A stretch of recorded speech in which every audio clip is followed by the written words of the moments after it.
points to okay. Madeline. Yes. Right. 5 Madeline. You know what So, I Raffy, recently found out? Yeah, what is? what? Oh, you know What'd what you I found recently out? find out? Gryffindor and Slytherin are, they have one similarity.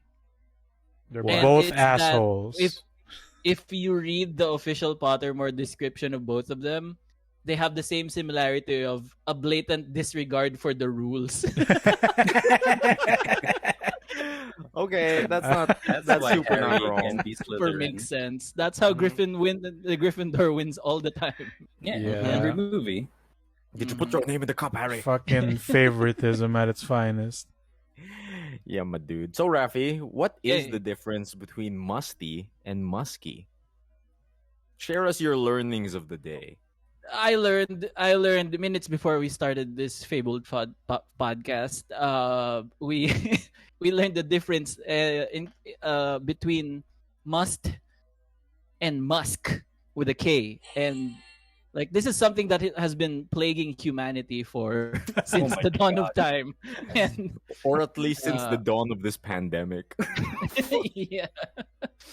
So I learned that musk is someone's like body odor, like someone's Yeah. stank, personal stank, and must is something that's been kept for a long time. And that the main kind of learning that I got was these things, like all things, into a Venn diagram and intersect and slowly become a singularity where must and musk is the same like God forbidden thing.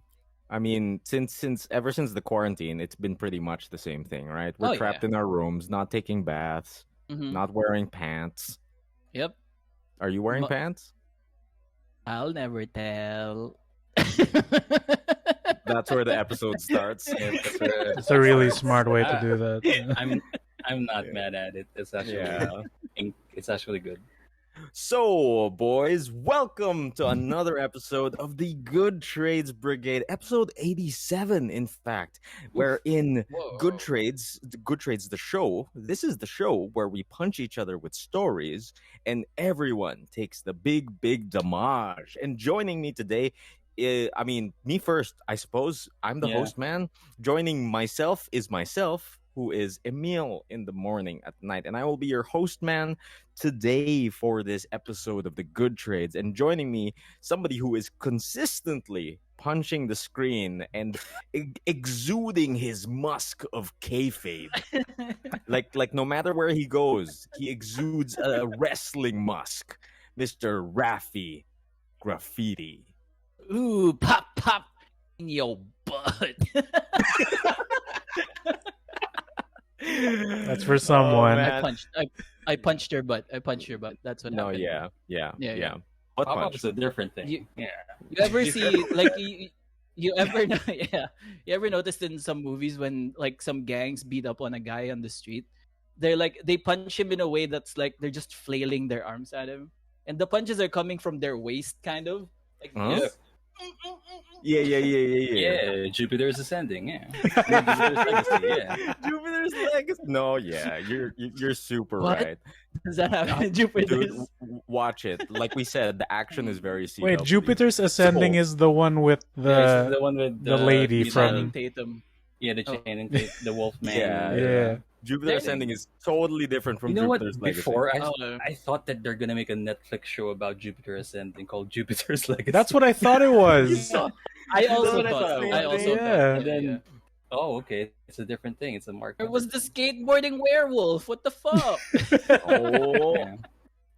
Also joining us is the cheese man himself, the sleepy man who is defeated by the burgers on the regular, his arch nemesis, the wait. Burgelator.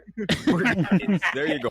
Burgelator, Mr. That's the- Miguel Samson. Yeah, I'm gonna draw that idea. Burgelator. I'm gonna draw it right. I'm gonna draw it right. Cheese man. Cheese man. Nah. Cheese man. You blundering boob. Man. Also Also joining us today, the last but not the least, the lakan of the big robots, keeping the Wow. balance between the human world and the robot world, Mr. King Migoy. Man, whenever I hear that word lakan, it sounds like something really wet to me.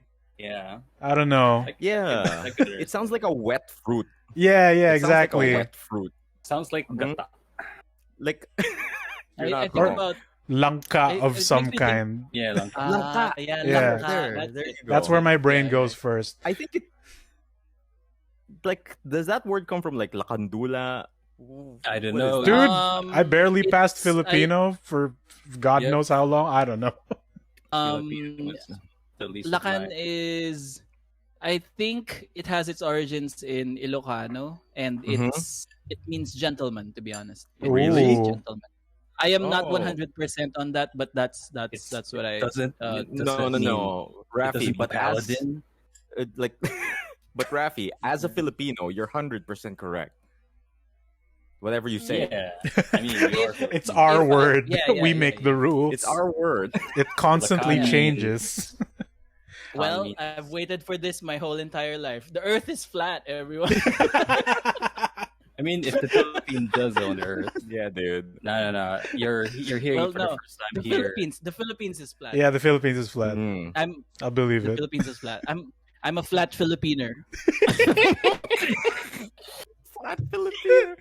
Oh God, what a good way to start off the show. A No. lot of damage has already been exchanged. How has it been, boys? That's got to be Lakan, offensive Migoy. to someone, right? Who you call a Gotta be. Filipiner? Oh, the Filipiner. We got to Can take that it be our back. thing now? Can we just say Filipiner instead of Filipino? Oh, we're gonna get bodied by. We're gonna replace That's Philippine X with Filipiner. Oh, don't Yeah. touch that. Don't touch Don't that. touch that. No. Oh God. No, we got to take it back. This is our world. This is our word. Yes. We We write are it. the Filipiners. We make the future. What about we spell flat with an X? What is this? Where would Kingdom it Hearts? go? Where What would is it go? Where would the X go? Just I'm at a the flex end? earther, Is it boy. silent? Anywhere. Initially, I thought you replaced the A, but It's It can it's go silent, anywhere. man. yeah, Dude, as silent. long as it's the French pronunciation, you can put it anywhere and it'll work. My God, this Oh early. man, How many things Mhm. have we violated in the first few minutes? a lot. A Four, lot. 4 to 5. That's a lot of damage. Oh my That is a lot of damage. But alright. usually on this show we get to talking about our weeks, talking about the media we've consumed, talking about the interest we've been interested in, and just to jump off on what we've talked about already, our Filipino-ness. I think we have something that we can discuss all together, boys. A little something called Trese. Have you guys watched that? No. No. Great. Yes, we have. Yeah. Oh man, dude! You know what? like, You know what? I yeah. Harry Pottered it. I Harry Pottered Trese. What does that mean? That means I haven't read anything about it. I haven't read the comics, but I've watched the series. Okay. Just like in Harry I Potter. used the Harry Potter comics. Yeah, Harry Potter I comics. haven't read the books, but I've read the whole movie series. I mean, No, I've watched it. Same thing. I've actually I'm Mm. well aware of Trese. Like whenever I see it at Comic Cons and stuff like that, whenever my friends talk about it, I'm like, yo, you do the good. But for some reason, I've never like taken the time to actually sit down, buy a book and read it. So I've never read Trese. So everything going into the Netflix thing for me was fresh. Oh, okay, Nice. nice. What about you boys? What about you, Migoy? What's your background with the Trese? Because I know Raffy has a background. Yeah, it's So it's we'll the leave him for same. last. I'm not a comic man because I don't want to invest like money into something that might not turn out to be good if it keeps going. Mhm, Like mhm, if I mhm. were to read comics, Understandable. it would have to be like someone else's collection, like Mhm. hopefully in its completion, then I would read it. But yeah, I don't really read comics in general, so I'm also going into this blind. All I know is that hey, it's made by the Philippines. Mhm. Pinoy pride. Let's go.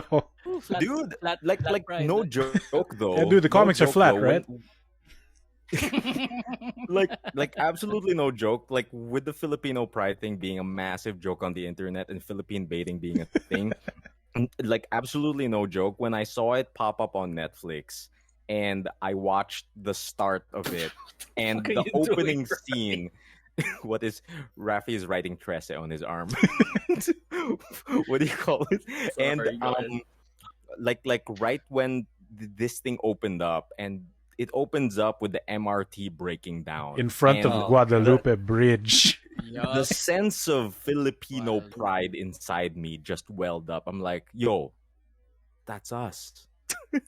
That the MRT breaking down on the Guadalupe that's just the Philippines. That's They got it. proof of the flat. No, dude, I'll counter that. And I think That's not Yeah. realistic. Because when an MRT breaks Why? down and nobody complains, something is wrong.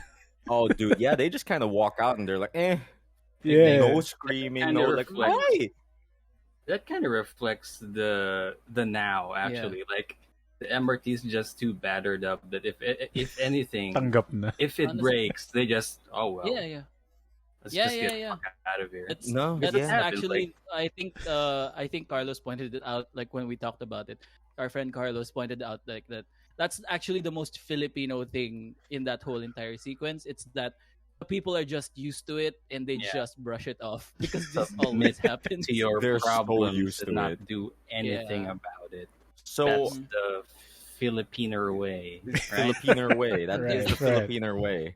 So like both Miguel's and I have no direct background with Trese. We've never read the comics, but I know for a fact that the Raft man has a Oh, bit yeah. of a background with the Trese. He He's a bit shook of a his hand. Trese man. He's a bit of a Trese man. He shook his I've read- hand. It's like shaking a a Sinatra's few. hand. Yeah. I've read a few words of Trese. I've read a few words of the book. No, I'm just kidding. Now is the time to reveal. Oh, okay. Yeah, sure. Super Trese. super Trese fan. Yes, as Raffy My reveals tattoo. this hand-drawn marker Yeah. on his forearm that says Trese 13. Comic It's been Master there since Chef. 2013. Yeah. Hopefully Nice. Didn't see it coming. Yeah. Even though the books came out at 14, I think. No, but yeah, I super love Trese. It was one of the main things that inspired me to kind of pursue art, kind of want to make art. One of the very first like immersions or like experiences with the local scene. So yeah, Mm. Yeah, dude, I am like- very well. Like I actually saw your status on it and I had no idea that it was one of your inspirations of getting into yeah. art because now that you mention it, like your love of two-toned like illustration that just uses black and white, I see it Yes. now. I'm like, yo, that's a Trese. Yep. That dude, I've always that they're 13 tones. No. What's that called? I've it was really striking because like I said this on the post as well of like I was looking for I was just looking for comics to read. I was a young nubile man looking for exploring his preferences in the sea of superhero comics. So I go to like a fully booked in Gateway and which is a local comic book store. And Mhm. I mean a local bookstore period. And I was looking at all the graphic novels. We have your DCs, you got your Superman, you got your Green Lanterns, and in the sea of color, I just see one book that's just like black and white, stark black and white, and it was so eye catching. In the midst of so many like colorful things, there was just this one book in stark black and white, and that art style made me want to pick up the book because Huh. it looks so clean. And that's when I was like, okay, I look at it and I see Murder on Balete Drive. Like, a Filipino made this. I know That's- where that is. Yeah, exactly. So that's kind of when I started like seeing it, and even before like a big it set me on that path of like learning about the local Filipino comic community. Sick. And yeah, Sick. So now, yeah, now now the anime adaptation. after all those years, right? Yeah, It's isn't it real. kind of incredible? So what have you guys watched already? Are you guys done with the I'm series? finished with it. Yep. I was Done. surprised that it's only 6 episodes. I thought it was Yeah, 24 or 50. I thought they're gonna do the 50. Gundam route. I thought we're gonna have two A whole 50 seasons. year of Trese. Ah, more Dude, episodes than the book. Yeah, dude, More It's been episodes than done. books, I I see. mean, Okay. if like Game of Thrones did it, why not? so Migoy is just on episode 1, so maybe we shouldn't talk mad Yeah. spoilers, but Oh, okay. let's All right. let's talk like a little bit like around like how we thought of it or like So what you guys think. impressions, Hmm. more or less impressions. Yeah, no spoilage lang. I'm pretty Okay. impressed as far as my impressions go. Yeah. Uh, Can you I add was something prepared to about? not talk about spoilers. No, like it's really Okay. hard not to talk about the spoilers, but in general, what do you call it? Like what the cheese man himself just said about it being a 50 episode series, I can actually see that happening. Like that's like, jokes aside, this show Mhm. could totally work as a monster of the week type show that can extend Yeah. into infinity, right? Yeah. Mhm. I would- Like I Mhm. especially super like the first few episodes where it really takes that formula and runs with it, and Mhm. there's something cool happening in the background. There's something like an overarching story, but the formula is monster of the week. And like I actually think this show suffers for being only 6 episodes, because Yeah. you can Yeah, I actually agree. feel that they're trying their best to cram as much as they can for the budget they were allocated. So I really think this would work more as a long form series that takes from the monster of the week formula, because if you notice, in one of those episodes it wasn't just monster of the week, it was 3 monsters in one episode. Yeah. One episode, yeah. Right, that Mhm. specific one, that specific episode where she, like, there were 3 storylines playing out all at the same time, which Yeah. was executed well. But I think that, Yeah. if each monster was given an episode each, they would have been able to explore the mythology a little bit more, explore like, oh, I want to know how Tikbalang society like does, right? Exactly. Yeah. Yeah, but in general, I super duper love the show. Like, the animation could use a little bump up. It's a little bit rough in some frames. Some frames are missing. Some frames are a little bit choppy. Like that opening scene, like, was just sliding images, really. Yeah. And sometimes it happens like even at the end. But overall, I think the package was good, and it's kind of like a proof of concept that, you could totally turn this into a weekly show where we could tackle a monster of the week. That's my take. Yeah. Uh, Yeah. am I gonna go I next? or you, wholeheartedly agree. Go. I don't know, Go. dude. Go. Dude, Alright, go. so just going through what Emile said about the animation, I was actually worried and on episode 1 because the first fight scene that they showed is jank.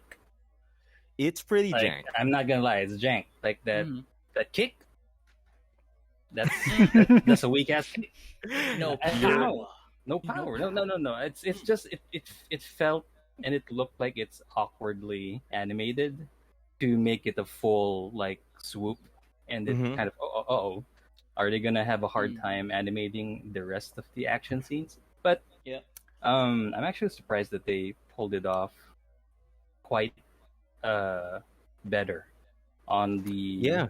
later episodes, because first episode is an introduction of, I guess, how the art direction would look like as a whole, but they did kind of had more like they do kind of have more production value when it comes to the later episodes, which I like as for, well, we can't spoil anything, but my favorite episode is probably 3 when it comes Okay. to Mine monster too. of the monster of the week, because like the nature of the protagonist in Trese is that she's like a paranormal investigator, and I think episode 3 made it like it made that kind of genre work really well. Mhm. on that Exactly. episode, and I wish every episode is like that. Yeah. So Yeah. I like that's the strongest episode for me, in my opinion. Oh man. What about you, Raffan? Uh, uh, yeah, I was about to say more stuff. Oh Yeah, yeah, yeah, go go. go go Go, go go, go. go, go, go. No, Go, go. because this is about the dubbing, dude. This is about dubbing. So I feel like we Oh, could yeah. discuss this after Raffy's initial Okay. impressions, because we have to talk about the dubbing. We have Okay, to talk about no. the dubbing. I am right there with you with episode 3 being the strongest in that it had like the best focus. Like, Mhm. this time it's just going to be this one thing that happens. We're just going to kind of steep in this world and be spooked by it and kind of like um have the focus be on this one thing that happened. So that's great. I think the whole thing suffers from trying to cram so much in. I'm just gonna reinstate all your points. I think I'm right there with you. Because like I am right there with you. I super agree. Like on the ball. Those are the gripes that I find. Um, I wish they could have like focused on just one thing at a time and kind of steepen it and have the kind of mystique of that certain thing like just set in and we can live in that world for a Like- little bit because that like was it how the wouldn't- comics were. Like I wouldn't be 1K mad sorry. if they wouldn't even like go on the regular 20-minute format. Like I would be okay if it's 15 minutes per episode if they're gonna do like a monster of the week. Like I would be okay with that. Yeah. Just Like- as long as they Yeah. have a very focused story per episode, that'd be Mhm. nice. Like I really think like this story really needs like that time to steep, like Raffy said, because my Yeah. favorite moments of the series are those small moments where you see the characters just going about the motions of being in this supernatural Manila. And like this isn't much of a spoiler for Migoy, but one of my favorite sequences is just the police chief going to work. That is one of my favorite yeah. sequences I like that That one. was really nice. of him just getting ready to go to work, getting on the jeep, doing his thing, buying his pandesal in the morning. Yeah, dude, And- grinding up on the Dude, Star store. It's That's so good. so real. It's so good. And so, like Migoy, since you've only watched one episode, what's your impression? Yeah, let's go with that. The animation thing, I've actually seen like not just Netflix shows, but yeah, What? even like more Avatar. mainline, say anime that has way more money put into it, like do the same type of budget cutting in certain scenes. Okay. And like you said, it gets better, so I'm looking forward to that. As for the things that happen, I'm just a little weirded out how everyone is so normal about there being just monsters everywhere. Yeah. Oh yeah, Like, yeah, is Specifically, that a they're, thing? like, Is it the type of world where that's the norm and monsters aren't hidden? Actually, that's the first Mm. question that came up for me in episode 1 because there's Mhm. this fucking white lady on the ground, Yeah. and Yep. people are just crowded around this police barricade, and then Trese goes up to she goes up to the police chief and she asks, what's going on? Who and the then he fuck says, would kill a ghost? and he says no witnesses. And then I'm like, who are those right in the back? Those are all witnesses. What are you talking about? I feel like Witnesses of those the witnesses can't see the ghost. They're just think? there because a Filipino. Ooh. There's just the police circle. Lang, kasi ang daming nakalagay No, dun I sa- like that. Yeah. You Mga think? Shusero lang. Yeah, Yeah, exactly. It's a zero. They're just So fucking busybodies. like, what's going on? What's going in here? Yeah, Is yeah, there yeah, like I is like that. there like a shooting? They're like a Oh yeah. Fuck. Wait. Side note on that shooting thing. There was like a bunch of people around my street before, and then I hear some guy says, "Oh, my shooting done," and I thought like, did somebody die? Shit. Oh, okay. And then like, Oh, my actually, artista, yeah, like, yeah. oh, thank God. Yeah. Dude, that Oh. happens a lot. Like you think they're doing their business, right? And then people just like Yeah. make it worse. Busy Because bodies crowd without around. somebody like yeah. just Yeah. rubbernecking. Yeah. I like So- that. my I like, other I like the justification. right. Yeah. My other thing about that whole weird, because I don't know how the world of Trese works, right? So Yeah. I was just confused with like how they didn't fully explain it at the start. It's when she saves the people, right, from the vampire aswang peeps, Mm-hmm. and then they're like, oh, the evil guy who's running for mayor or whatever, I forget what he's running for, president, Diamond Not yet. Phillips. and he's like, oh, he came over and tried to buy our land, and then when we said no because we were waiting for a bigger deal, the fire started and the monsters, so we had to leave. And then they're just talking about, a swung like it's a regular thing. Like, oh, I saw Yeah. them take all the people and eat them, and like his tone of voice seems a little normal for this Yeah. conversation. Yeah. And then I was chatting with my friends and like, oh my god, is the real villain capitalism? It's the condos, Trese. The condos. It's all about the Oh, dude. condos. The That's really condos good. are the real enemy. That's really man. good take. That is really good. And I'm Fuck. like, maybe they'll Oh, explain it. I won't say anything, but that's just a really weird, heavy swerve to like. No, yeah, Huh. they never actually address it. Like No. normal people see spooky things and they don't Mhm. react Yeah. the way you think they would. You know what I But- mean? But if you think about it, That like is that's weird. how we would think of, because we're expecting this is a production that's Western. But if you think about it, like what would you react? Like how would you react if you saw an aswang? I'd fucking run away, dude. What are you talking Yeah, about? Dude, But if you I like, I just start punching no, out like, of reflex. if you talk to people about if you talk to people about it, like it would Hmm. sound like I don't how know. would this sound normal? Like, Oh. I don't know. Actually, It's don't different. I think know. it's different Like, per person. like you wouldn't. Yeah. Okay. like Now, like I was hysterical when I saw an open door in our corridor. Like, you think I wouldn't freak out when I saw fucking aswang all over the place? I would Oh, fucking man. lose it, dude. Oh, so dude, like Migoy mentioned something about tone of voice, and I think that's where we can jump Yeah, into to the overall dubbing. of Yeah. this. All right. Because like I watched all three. Like you. Oh, nice. no, say no. this. Like I'm not crazy. I didn't watch the whole series. One in English, one in Tagalog, one in Japanese. But what do you call it? I would watch the whole thing in English, and then I would scrub back to certain scenes, and then switch to Tagalog and switch to Japanese and switch to Spanish. And Spanish, not yeah, Japanese. Okay. it has a Interesting. Spanish dub as well. It does. So what did you guys think of the dubbing?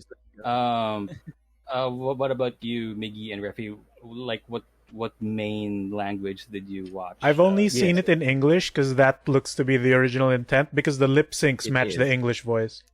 okay. Right. What And about you, Raffy? I've at least heard people complain about the accents being all around the place. Yeah. And Oh, yeah. my defense for that is that's kind of true because Filipinos Our have accent is kind yeah, of all over like the place. both like in our native languages, our dialects, and English in general. The best description I've heard an American refer to our English is nondescript, because most people can't tell where our English is from because it varies per person, so they can't I quite pin it think- down. I think the best description I've seen of how the Filipino accent is actually portrayed in Trese in the English dub is that it is the Jokoy accent. Yeah. Yeah, that would be the popularized, stereotypical one, yeah. right? But that's Yeah, not yeah. That accurate would be to the everyone, stereotypical one. right? No, Mm. and it would come and go. Like in There are some certain lines, characters who had that solid, like their accent Solid. is just that. Yeah, Mhm. yeah. and for some characters it would fade in and out. Right. But what about you, Raffy? How did you watch this? Like in I watched Tagalog? it according to the original vision. Which of- is Show the tattoo. Show the super tattoo. Treser. 13. No, I watched it according to the original vision, which is English. English English. was Really? Okay. the main form. The main form of the comic was in English So- with Tagalog phrases. That's how yep. it was first done, how it was written, and then years down the line, they translated it to Tagalog. Wow, I Mhm. think I'm the only one who really watched it in Tagalog. Holy shit. Really? Okay, No, I it was- watched it. I watched it in Tagalog and then English dub Yeah. because I know Filipino dub like fucking sucks. Dude, here's the It's thing. way different. I'm Okay. not saying it sucks, but it's way different. Okay. No. Here's the thing. then I'm saying it sucks. Okay, sure.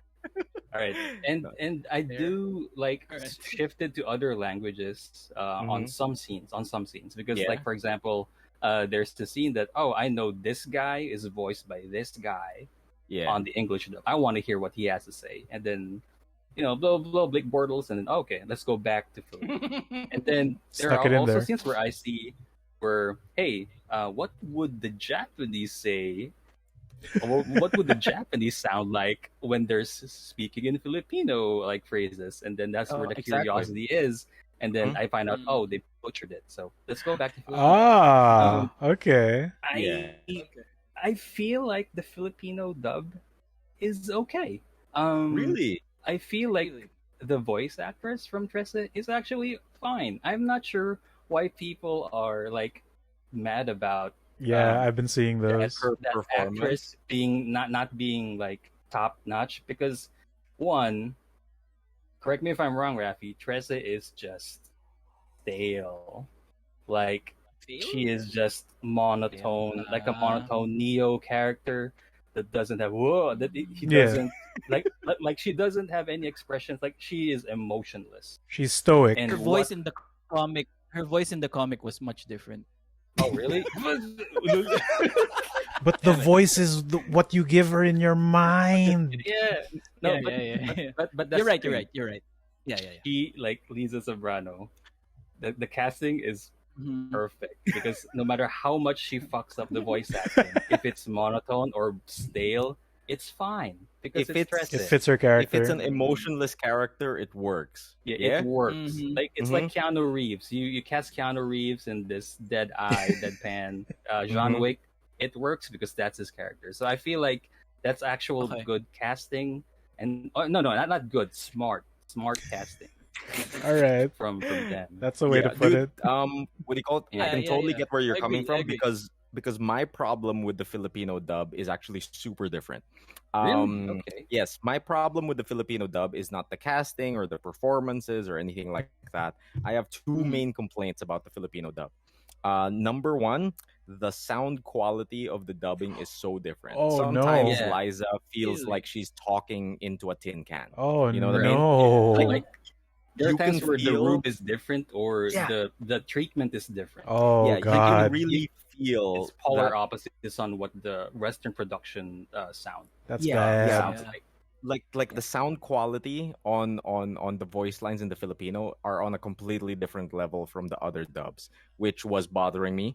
And number two, which is my bigger complaint actually, is that since this was originally written in English and then dubbed over in Filipino, it had to be translated. But the thing is, it wasn't translated. It was transliterated. Oh no. Oh, That's really? the wrong Like- way. That's Dude. what bugged about me. Yeah. Dude, there are certain lines in there that are just direct translations from the English text into Filipino, which make no sense. As a sentence someone would say in Filipino. It wasn't localized, it wasn't translated, it was literally just transliterated. Okay. That's That- hella that's ironic. starting What the fuck? That was our home court. That Yeah. was our place. Free throw na nga yun, Yeah. putang ina. Layup na lang yun eh, putang ina. Okay, I didn't notice that to be honest. Mhm, Like because mhm. I'm really bad at Filipino. To be honest. So, I'm really I bad. was- at Yeah, Filipino, yeah. when I was like watching it, I was okay. Sure, this sounds like Filipino, and then I do understand what they're getting at, but I still stuck with it, and I feel like I still stand by watching the Filipino dub is more natural than actually watching it in English because I have problems with the English dub. Oh, Actually. really? What's Yeah. your problem with English dub? You've already mentioned it. It's that Filipino accent. I don't like it. Yeah. Yeah. I mean, it's harmless. At least it's like like to be honest, like whenever there's a Chinese character dubbed in English, of course you would expect that they're gonna have that accent. That Oh yeah. accent, Yeah. right? Yeah. Mhm. But aside from that Filipino accent, like the generic or like the default accent that the US dubbing has given us is Mhm. Mexican, and I No, like yeah. Yeah, I don't is A like it little that one. bit, Why weird? are yeah. we No, no, Latino? no. Why we don't Yeah. sound like that? I Like mean, like what Donna Mickey and said. Yeah, Donna and I absolutely noticed that, Migs. Like while we were watching it, people would slip in and out of the Filipino accent, and then we're like, are they just doing a Latino Yeah, accent? yeah, right. Is exactly. that what's happening? Mm-hmm. LatAm. Yeah. I don't know why we switched to to LatAm mode. Very, That's what they think very we sound different. like. Yeah, That is, but that's the mhm. thing. Like what Miggy said, our English is it's not defined as Mhm. just one, so that's actually good. Mhm. But it just bothers me that most of the accent were in Latin. I mean, like Latino Latino. style Right. accent, and Latino accent. and that's the thing that Specifically that Captain Guerrero. Filipino accent is 50-50 for me because sometimes yeah I get that that would like that might sound like us on sometimes, but Mhm. Mhm. that's something that came from Jokoy Yeah, or it's a other like Jokoy series, accent. and I Mhm. I don't like it. What do you I call think it? Here's the interesting thing though. The English dub has better Filipino cursing. Ooh. cursing really. Mhm. Yes. During the Yeah. Filipino dub, did you hear anyone curse? Yeah, episode Did one. you hear Tangina mo. anyone? Right, Yeah, right, right. yeah. But in like I rewatched it from the Filipino dub and the English dub. The English Mhm. dub mas malutong pa sila Really? magputang ina mo. Like They got in crispier curse words. yeah, Yeah. crispier Really? curse Oh, words. Mhm. Yeah, Mhm. I'm okay Well, Rewatch this with that. time that. too, it was actually pretty good. Yeah, I think that's okay because for a foreigner watching this, our words sound mystical and stuff. So Yeah. Yeah. like say when Trese starts speaking in Tagalog, it's very like stunted. I think to It drive is. emphasis that like this is magic, right? And it's not This just is a magic Mhm. spell. yeah. Even if it's like to us because we understand the word, it comes off sounding weird. But to a foreign audience, I'd say like making it more stunted, more baroque is the way to Mhm. drive it. Not like other language, right? This is magic. Yeah, Also, this is a word I must about learn and swear at. about swears and curses. Yeah. If you check out the Filipino subbing, they Mhm. butchered it. Like they kept it safe. They kept it safe. Okay. They didn't even Mm. write the words "putang ina mo" in the subs because they But- want it to be PG. I don't know But you why. can No, hear no, it. no. But you can hear it. You can really hear it. Yeah, but You can hear doesn't it in the Filipino dubbing. particular like putang ina mo literally translate to Yeah, like son of a son bitch. of a bitch? Yeah, Or- and that's what was in the Yeah, sub your that I mother saw. is a or whore. your mother's a whore. Yeah. Mhm. No, in the Filipino dub, it's like Hmm. darn it or I- some other curse. that's Really? Really low. Oh, the Yeah. English one has the They butchered ano, Weird. like son of a bitch in English in the sub. Yeah. I saw it in Wow. English too. Yeah. Filipino dub butchered Weird. it. Like Dang. they made it safe. They made it too safe. For the Like, come on, kids. dude, you're in Netflix. Wait a You can- minute. you Wait a can do minute. that. Hell. Exactly. Why are they? Wait a minute. Why are they worried about saying "putang ina mo" when they're showing the guts of a man on Yeah. screen? Yeah. You know? Yeah. Dude. And There's like some it's dissonance just the there. subs. It's just the subs, and like you still hear it. You they still don't bleep hear it. out. Yeah. What the Yeah, right? What It's is They it? were sublighting you. They were Wow. sublighting you. Sublight. We didn't say that. We didn't say that. Okay.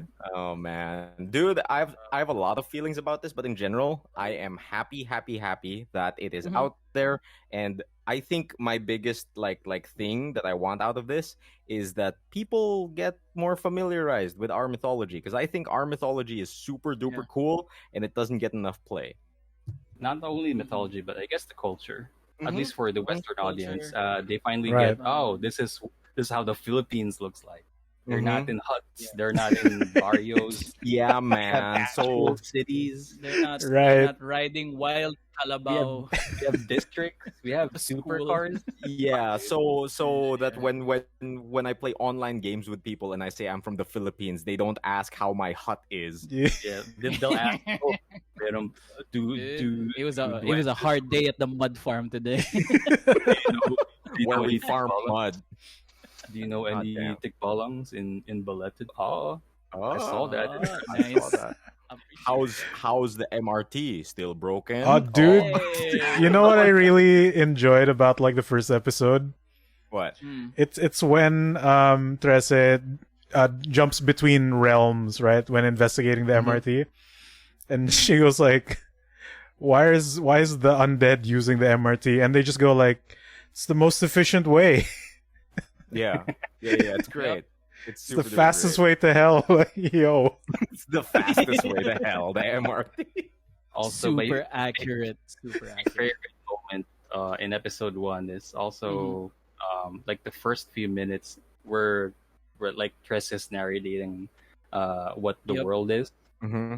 They show snippets of skylines of the Philippines, and then there's one where they show De La Rosa, and now I Oh my jumped God. because Yeah. that's where school is near. Yeah, that's where me and Okay. Migs went to school. Like, oh god, Yeah. that particular This is street. going to be connected in Greenbelt, and I was like, oh god, I feel so proud. Dude, you are Yeah. super duper right. Like one of the things Donna and I immediately latched onto was how accurate the backgrounds were and how much Backgrounds are- money was in the backgrounds. Because like the Yep. backgrounds are so detailed. Right? Yeah, Mhm. and they're really There's- familiar. They're super duper familiar. Like even if it was like a nondescript place, I felt like it was Yeah, Manila. you've You know what I been mean? there at least once, right? That's what it Mhm, looks like. mhm.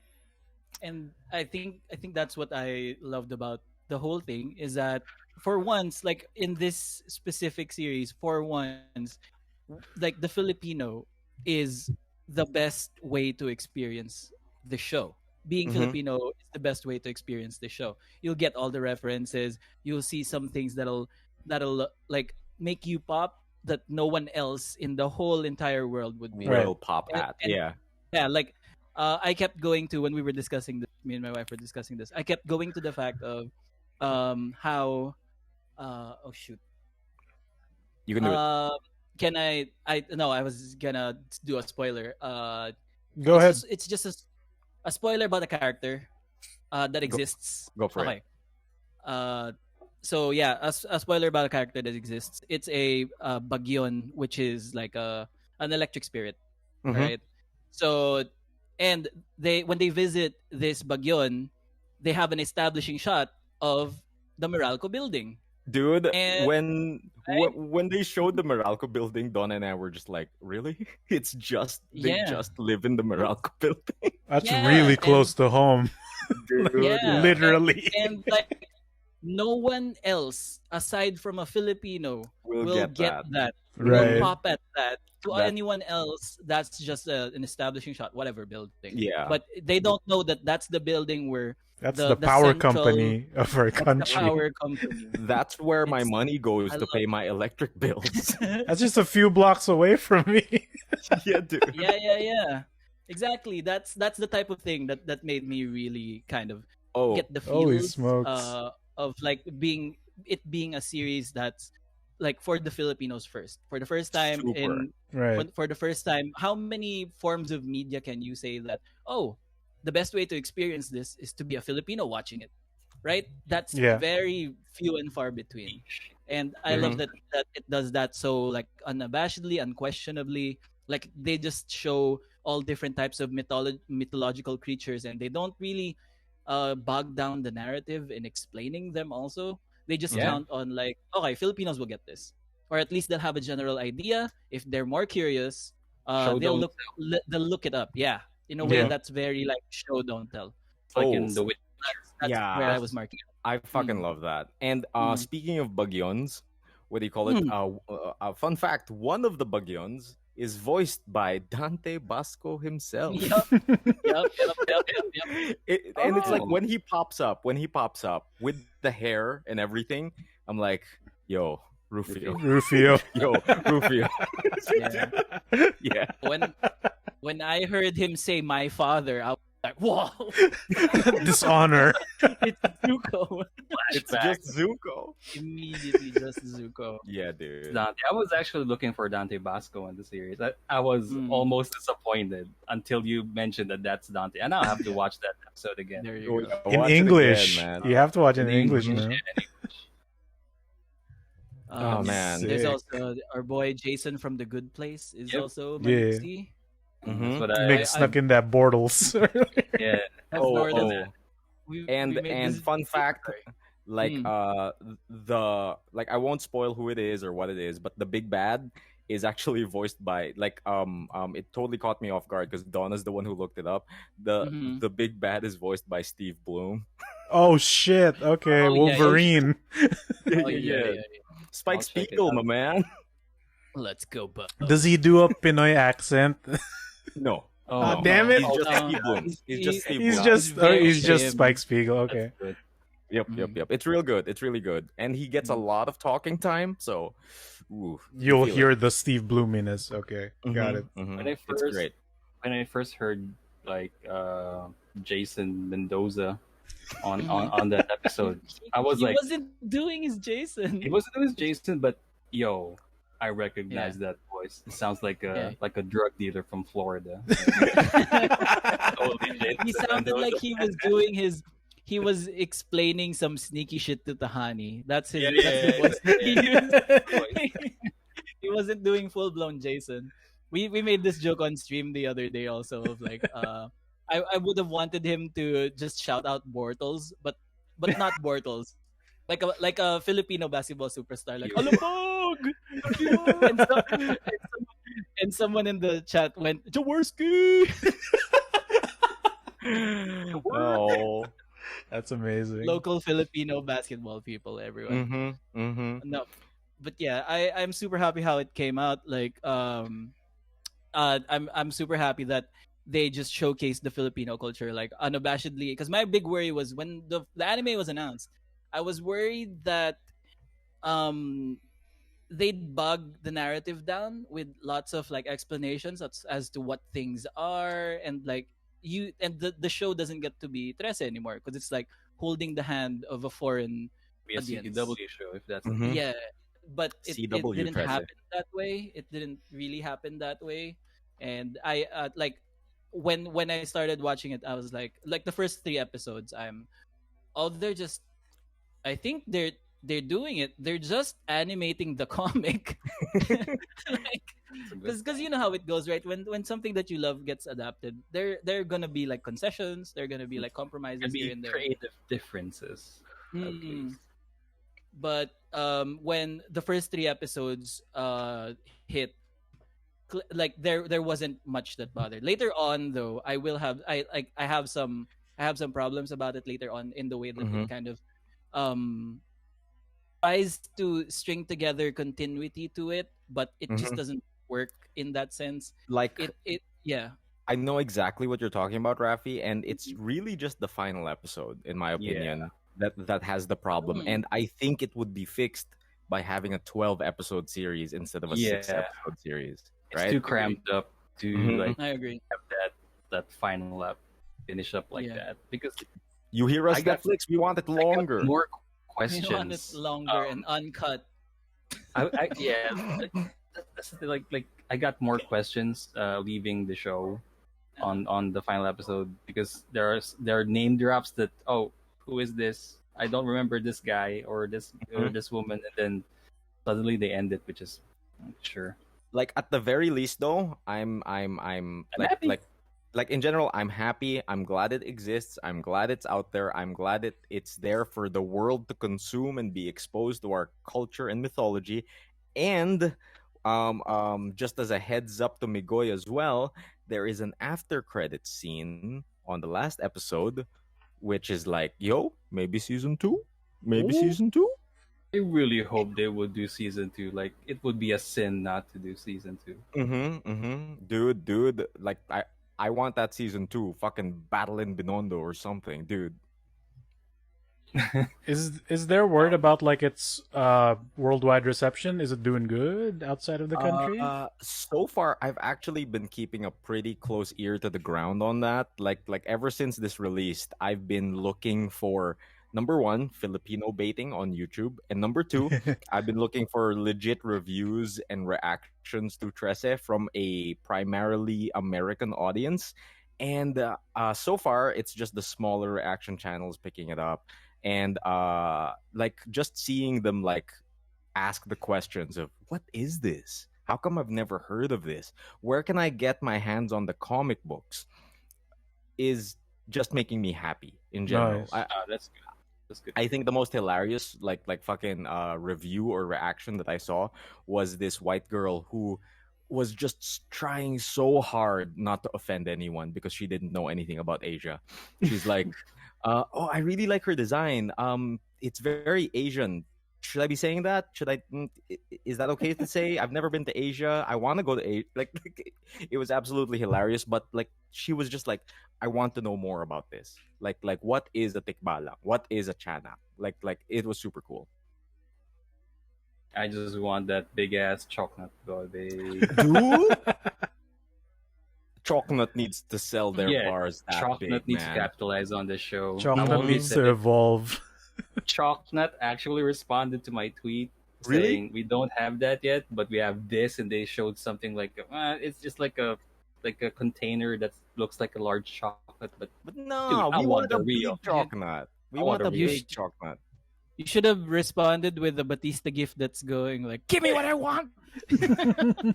Dude, you still Pinoy yun, di ba? Oh, they will respond to that. Pinoy pride. dude, the fucking chocolate was so influential to me that when I went out to do my groceries a while ago, I bought some chocolate. So chocolate, get on it. That's the thing that I forgot Mm. to buy a Chocolate. little bit. Yeah. Oh man. Mhm. So Trese, Yeah. That's our just talk. I think we'll go back. You will go back to it once full Feels like spoilers you're are about to say enabled. something. no, yeah. Raffy. Is Were that you? it? I just wanted to point out that my mic crashed and I lost some time there. We need to resync. If that's the end of the Trese talk, I guess you could take a we break. can take this break to Yeah, resync. yeah, yeah. Let's Okay. take a quick break. Trese. And let us sync. Do we start a new file or do we just like slap? Do we continue our files and Rafi just starts a new file? You could start a new file na lang siguro. Okay. Started I a feel new like file? we can Okay. start. Everyone That'll be start a new file. Stop. Okay. Alright. Stop. Okay. All right. I hold will on. save this. I'll Yeah. process I this lost a later. few minutes there. Okay. Oh, we Um, should. Anyway, we should have resunk at the end of that file. GTB 87. It's okay. So chat, how's it going? Hi, How's it Chan. going? Hi chat. The thoughts, hot takes, hit us up. Do it now, while we have this break. New file. GTB 87 Emile Part 2. Okay. Sick. Okay. Okay, are you boys ready with your new files? Wait long. Not yet. Saving Not yet. pa. I'm saving also. Anyone in the chat 2 minutes has to anything save. to say? Actually, I should save. Okay. Yep. Save it, baby. Part 1. Anyone in the I chat? didn't want. Who's viewing?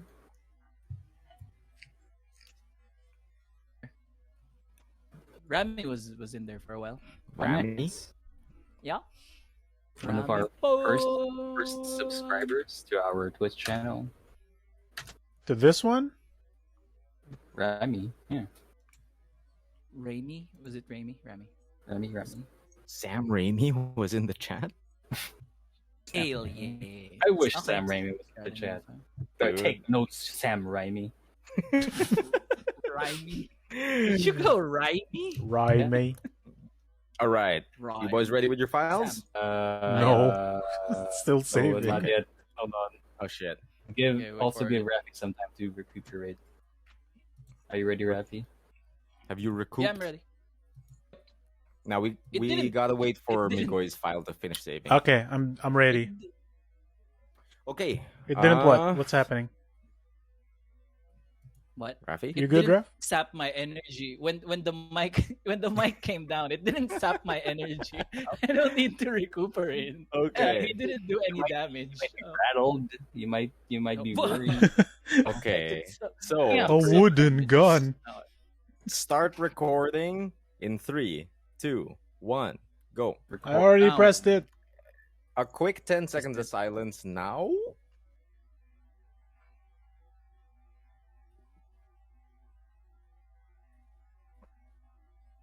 And sync clap in 3, 2, 1. Sync clap in 3, 2, 1. Sync sandwiches in 3, 2, 1. Sandwiches. Sandwiches. Sick. So that is our talk for Trese, ladies and gentlemen. How about we get on with the weeks, baby? Who's had a week? That was my week. That's what I wanted to bring up. Trese has been your entire week.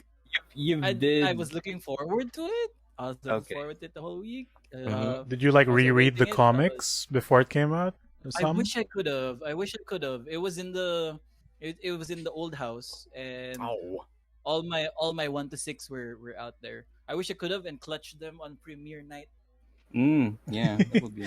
You'd have the covers facing the TV, watching along with you. Yeah. Oh. no. And I know. you're like, oh, that's you. Oh, that's you. Look how Oh, you man. grown. You've grown so much.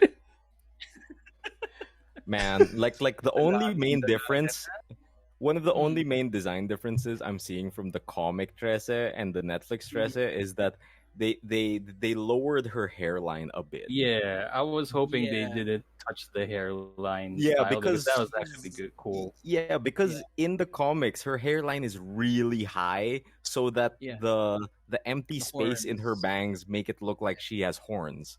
Yeah, it's a They style. call Like it horns, she too. shaped it, right? Mm-hmm. Yeah. Like Mm. they named that kind of style. Like I know like Devil's Cut. I think Devil's that's what. cut, Ooh, is it? Yeah. okay. Mm. I think that's Yeah, what yeah. they. Yeah, dude, I throw know. up them horns. Yeah, Oh, no, that's they Shaka, actually I'm call sorry. it horns. They Mhm. actually really Kajo and Budget really actually call it horns when Oh, they're man. designing the thing because it looks like it, and everyone in the Teste family has it. Oh, Some Ah. version of the horn. Didn't Okay. you notice with Anton? Yeah, Anton had has it. Like, Yeah, but yeah, I yeah. thought that was just your standard Vegeta Widow's Peak. Widow's Peak. Is Vegeta a Trese? It's Is, I is think- Vegeta a Trese? That's the question I mean, he here. killed so many people, so I don't know. Yeah. Oh man, Raffy, anything so- else happen in your week besides Trese? Yeah. Okay. I'll just No, go through this real quick. I did some research on a thing called War for Rayuba, which War is for Rayuba. is this familiar to anyone? Rayuba, Jamaica. No. Come Oh, on. I wanna take it to Bermuda. Bermuda, Bahama. Dude, I was singing. We are so in sync. I was singing that when I was doing it. Really? So I did, yeah. Key Largo. Manchito. Anyway, yeah, War for Rayuba is a thing that I did some research on for an article on GG Network, and it is an OCT. Do you know what an OCT is? It sounds like a drug. Sounds like an Um, event Sign me up. from the It old is- house. Okay. So an OCT is an original character tournament. Huh? Um, Okay. Oh, So this is Okay. artists having a tournament, and this is like the biggest, most latest one. It's just like And it's called the underground. War. Yeah, it's an art battle. Is this the cockfighting of DeviantArt? What's going on? Oh my god. Yes, and OCTs have been around since DeviantArt. I had no I idea. didn't know. So Maybe I so know this concept, but I don't know that it's official. so a bunch of artists fight against each other in the war for Rayuba, and it's set in a world from a webcomic called Kill 6 Billion Demons. If that's familiar, one of the most popular kind of. I know that. I know that. I've been Okay. meaning to. I've been What meaning to is get it? into that, but I haven't. It's free on kill6billiondemons.com. All of it is free.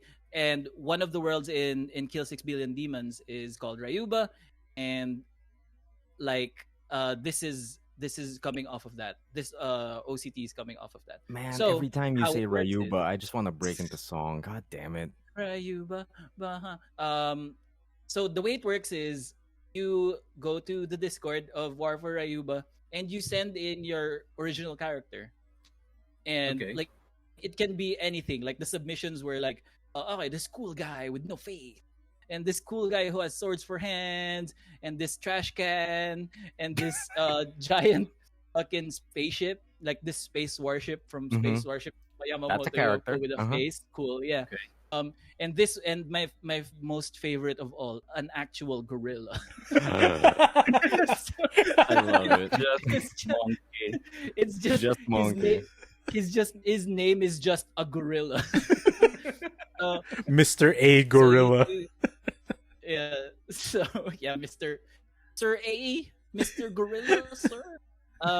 So what happens is you submit all these characters, you put them into the submissions in the Discord, and the team captains, you choose a side. Either you're fighting for the Pyre, which wants to end all things, and the Bastion, who wants to preserve all things. And once you choose a side, you put your submissions in, the captains will choose a character who will fight in the next war. And the war takes place on like a tile, like a tile based battlefield wherein both sides fight to control a tire. So, alright, when the war starts, you're assigned a tile to defend or attack, and the opposing side chooses their response to you, and you meet up in the Discord, introduce each other's character, and Oh. you draw a comic where your character beats their character. Oh. Right? So that's the big challenge. You get 14 to 17 days to draw how your character gets the better of the other character. Like And a it's rap this- battle, but for artists. Yeah. And like at the end of the 17 days, they'll be judged according to effort and entertainment by 3 judges, and the winning comic gets to be canon in the Ooh. war for Rayuba, in the like 1,000-page entries of the war for Rayuba. And they're also like, it depends on the tiles that you're fighting in. You have to also incorporate like the special rules of the tile. So if you're like fighting in lava, your of course like your comic needs to have like lava in it. You have to use it like that. There are also like special matches, like wherein if they have a scaring match, um the winner gets to scar the loser like forever. Gets to pick like a scar that the other person will have to incorporate into their character forever. It can be Oh, like a cool. marking or a gunshot wound or like a curse, because that's like a scar, right? There are also death matches. There are also like special items that are like, if you have this special item, for example, like the coiled snake sword, which turns any match into a death match.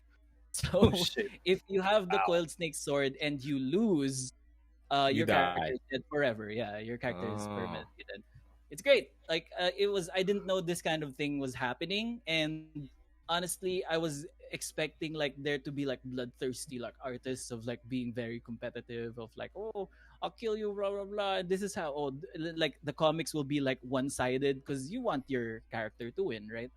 But most of the submissions are actually very collaborative in that they give like a big spotlight to their opponent first, and then in Mhm. the end they get the better of them using some interesting Nice. thing, some Oh, yeah, whatever thing, Yeah, which is makes really sense. really nice. So like anime rules, you Yeah. gotta lose first before Yeah, you win. the villain needs to Wrestling achieve his strongest form before you defeat them. Goku you needs to just- give the senzu bean the cell. Yeah. And you Hogan up. You gotta Hogan up in Just the end. like wrestling. Yeah, Fuck. exactly. Dude, So pro wrestling wrestling is just so- anime. Yeah. You need to Yeah. survive the choke slam of Undertaker to beat him. Mhm. That's like Exactly. Exactly. If you can wake up from Oh, a Batista bomb, you've won. what, Dude. what else can he throw? Now that you've explained this, though, I just need to like follow the adventures of a gorilla. I need to know what happened to this A gorilla. A gorilla is really great. This It made is me similar laugh so to- much. this is similar to another entity that Migoy and I know, which is the baseball game in the internet. What is is What's it? it called again? I forget. Miggy? I forget what it's called. Um, Jeez. Is it basketball Baseball? or Is that what Blaze ball, I is? think. Yeah. Whoa, I think. I've heard that. Okay, Yeah, okay. What is it? baseball has that same community driven experience. Is that sure, the developers will give like a team, and then they will name these players, right? But the community is so passionate that they would create fan art, they would create Yeah. lore behind those players, and Mm-hmm. most of what's happening is based on randomization, and it's so crazy because people are passionate about the game that they follow through it, and in turn there are some things that has an effect on the season. Like for example, Really. someone died in the game of Jesus. baseball. In the Suddenly game Yeah. someone of died baseball. in the game of Okay. baseball, and then like 2 seasons after, they come back resurrected, but so powerful that that he would become a problem, like a real permanent problem if something kind of stops him. So something like that. Mm. So it's really cool. Like it's really good.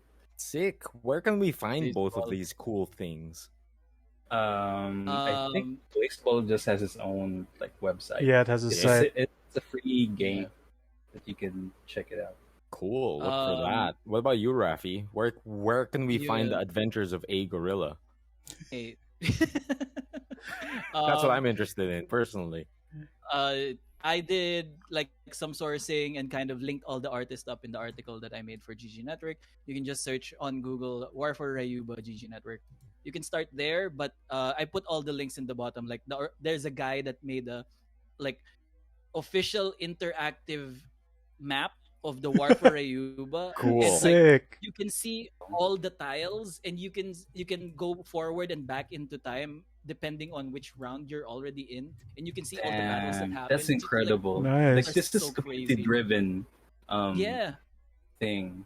Wow. yeah, it was so crazy. I just love that collaborative spirit, and there's like in the Discord also, they're like, oh, when they're talking, they're opponents, but they're like talking of like, oh, I may not able to finish. No, no, you can do it, you can do it. Just put out Oh, what you Like a already real have. Like sport. it's I yeah, like yeah, that. it's like a They're encouraging each very other to Yeah. like yeah, finish the thing. yeah. You have to also like introduce and kind of people are asking questions about the character. Oh, how do you draw this, and what exactly is this, blah Mm. blah blah. And there's a genuine fun in explaining your character to them that I see on the Discord. There's like hundreds and hundreds of submissions. It's Have you crazy. I tried? could scroll through the Discord and be like, it's not running out. There are so many characters. Have you tried participating at least one I kind of instance? want to. I kind of want Dude, to. you should. You should. The The Just the the minimal. Yeah.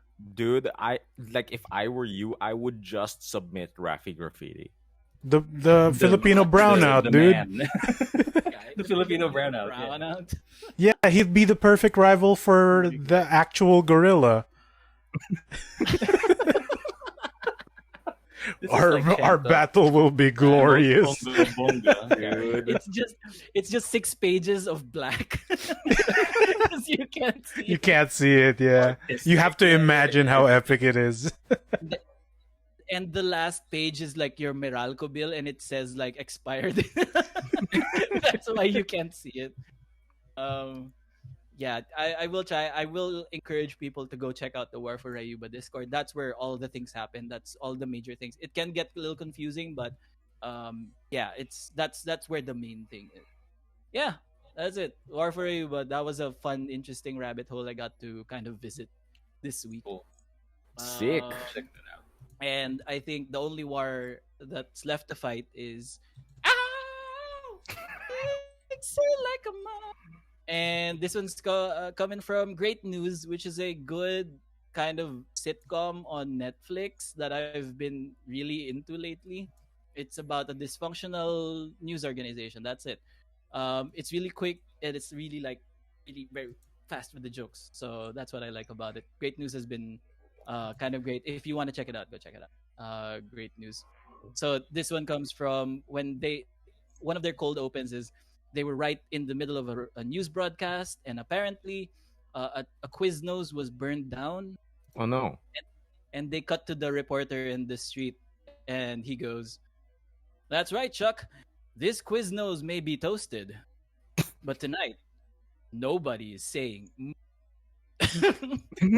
Oh my god, that's a good. Oh, that's great.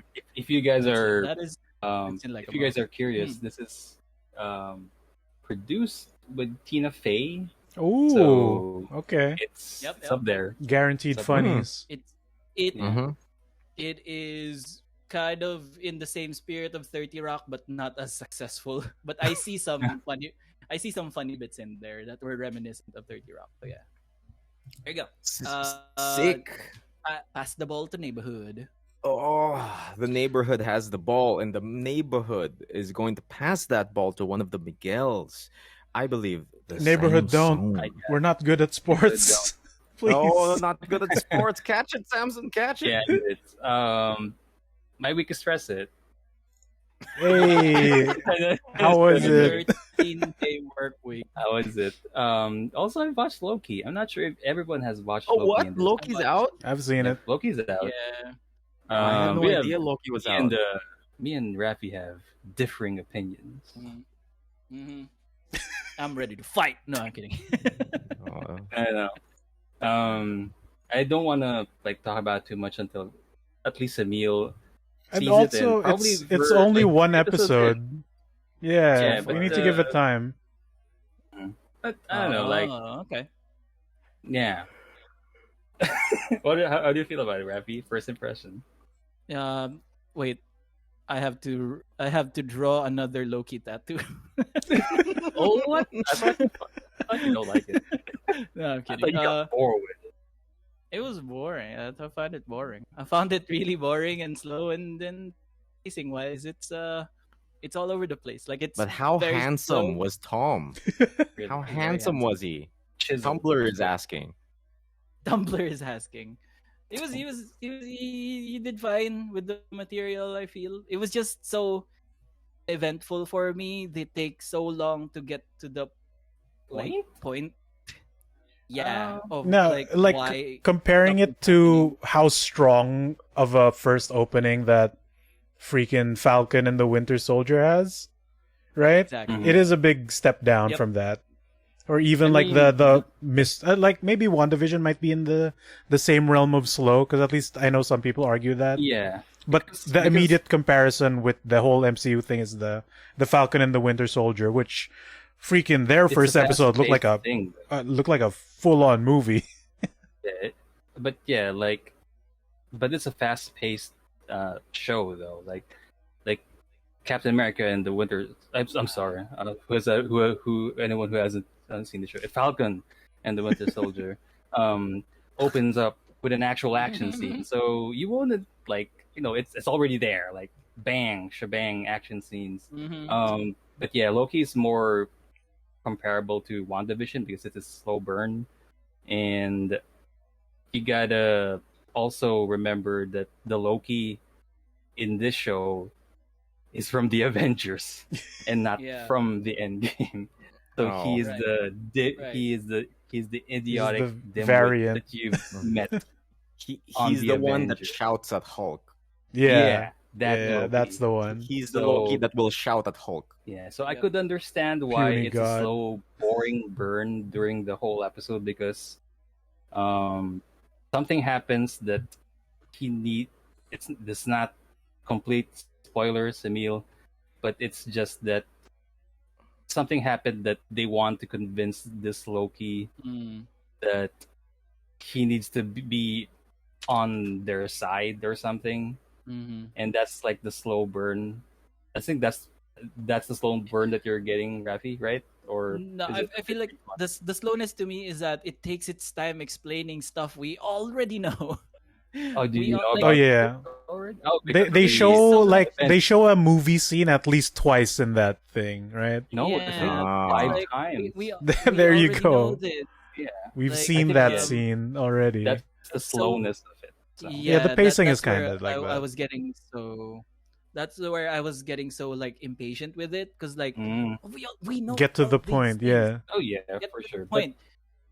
But that's my defense. Like this isn't the Loki that we know. So, like I think the showrunners are trying to make us see what this Loki's perspective is when he sees his future. that hasn't happened to him because he's the Loki from the He's Avengers. from He's the idiotic 2012. I guess. dimwit from the Avengers. He's 2012 That's Loki. become the thing. So, but No, anyway, My I just- understanding for it is it's an establishing episode for the Control For the- Bureau, right? Like the time Yeah. people. that They too. control. Yeah, like why is every organization, like super secret organization, running As a 50s bureau? technology? Yeah, they have that Right? kind It's of, always like that. fetish- That's always like, the theme, isn't it? they have that fetish in it. you Yeah. know? Like I don't know why, but Fetish. Men in Did you say Black. fetish? Men in Yeah, Black, dude, like Men in freaking Black, Hitchhiker's Guide to the Galaxy, Yeah, Shield. Shield is also one Right. of them in the early Jupiter's iterations. Ascending. It's Yeah, also like that. Dude, it's okay, a okay. it's romanticizing. It's 50s always, technology 50s on all office these nonsense. heroes. Even Control. Right. Yeah, old Control house is a is big one. just- Yeah. That's I feel like that- they're doing the contrast of like, look at all the power that this thing has, this organization has, but at the same time they're like the bureaucracy and the oldness and like how What's a it's so fish? set in its ways. Yeah, Yeah. yeah. I actually like that uh, observation. They're doing Oh, that. It's a I am trope so for lost. sure. I need to watch this. God damn. Yeah, and that's how we get you to watch it. Okay. It's a okay, 50s okay. The organization. 50s thing, yeah. But I like it. I like Owen Wilson, which is Owen I don't know. Wilson's He's, I like al- Owen Wilson's he's kind of character. alright, yeah. His character is based on one of the Marvel editors, like the look. of his Really? character is Okay. one of the Marvel editors. No wonder he looks Yeah. like So that's someone's the thing. dad. Yeah, Hmm. like talky thing. It's funny. It's just Owen Um, Wilson with it. Taki. other Judge than Thor. it's on the computer, Loki. Um, so aside from Loki and Trese, I did some gaming because Ooh. like Monster Hunter Rise. And Oh yeah, Donkey brand new Kong. Switch owner. brand new Switch Ooh. owner. Nice. I finally splurged on the Very on- different. on the Very, Nintendo- very different. on the Nintendo Online subscription, but Nice. I just purchased like a 3-month just to like test the waters out, Yeah, and I just yeah, want to feel it finish out. Donkey Feel it Kong. out. I finished Super Mario Brothers for the first time. That felt really good because Mm. after like 20 plus years, it's Oh, finally it's I finished much this more damn than thing. that. Yeah, it's much more than that. I mean, I didn't like play the Nintendo as a baby, you know. You could have.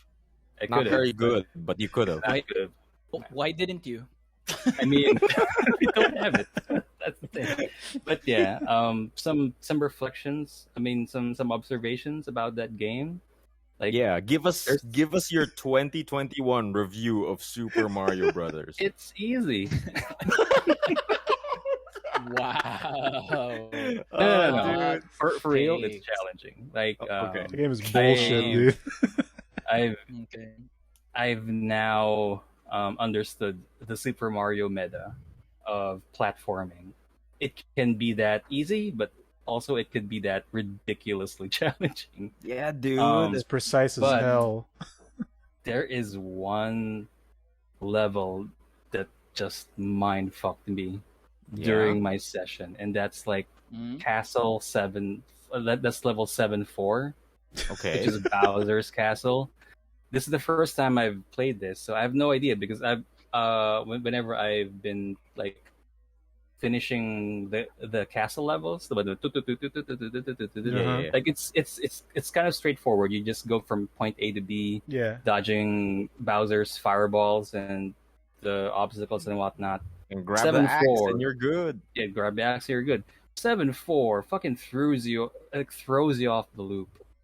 Literally, they gave you a looping castle, and at first I was like, Ah, hey, yeah.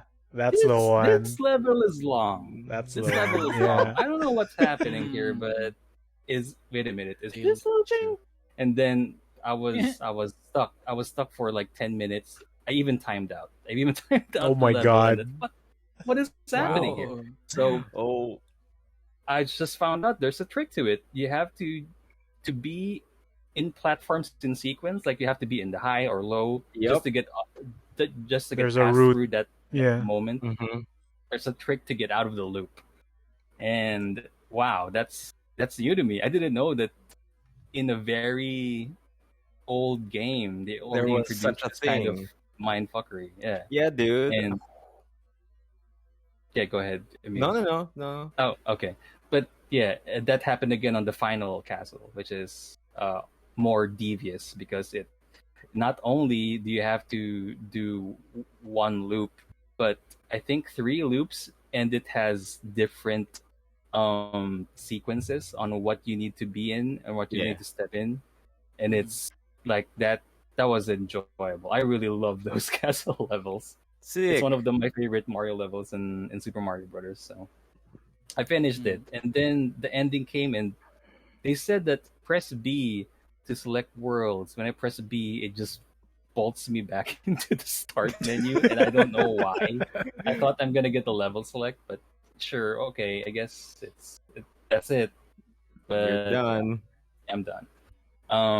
But yeah, the real thing that I want to discuss about gaming is that I finally managed to experience savage raiding or high end raiding in the Yeah. massive multiplayer online game, specifically the critically acclaimed Final Fantasy XIV Mm-hmm. uh, game. So savage raiding is like dungeons. No, actually not dungeons, but boss fights, Yeah, but in it's like a hard mode. single encounter. Mm-hmm. Yeah, boss fights in hard mode, like real hard mode, like Dante Must Die Mm-hmm. hard mode or Substance hard mode, that kind of thing. And it's so different. Like it's such a different experience compared to just a normal boss fight.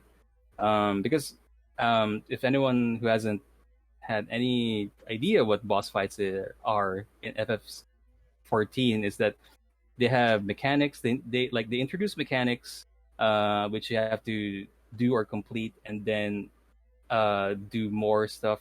It's not just whacking the boss Exactly. for a few minutes just to make him die. It's a lot of things happening, and that's what Mm-hmm. makes boss fights um, very enjoyable for me in FF14. And Mm-hmm. now that I've been introduced to Savage Trading, it's a whole new ball game. Everything has to be in sync. Mm-hmm.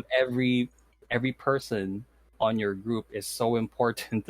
They need to be assigned roles, and not Mm-hmm. just roles that you have as a job, but roles As a where you have, person.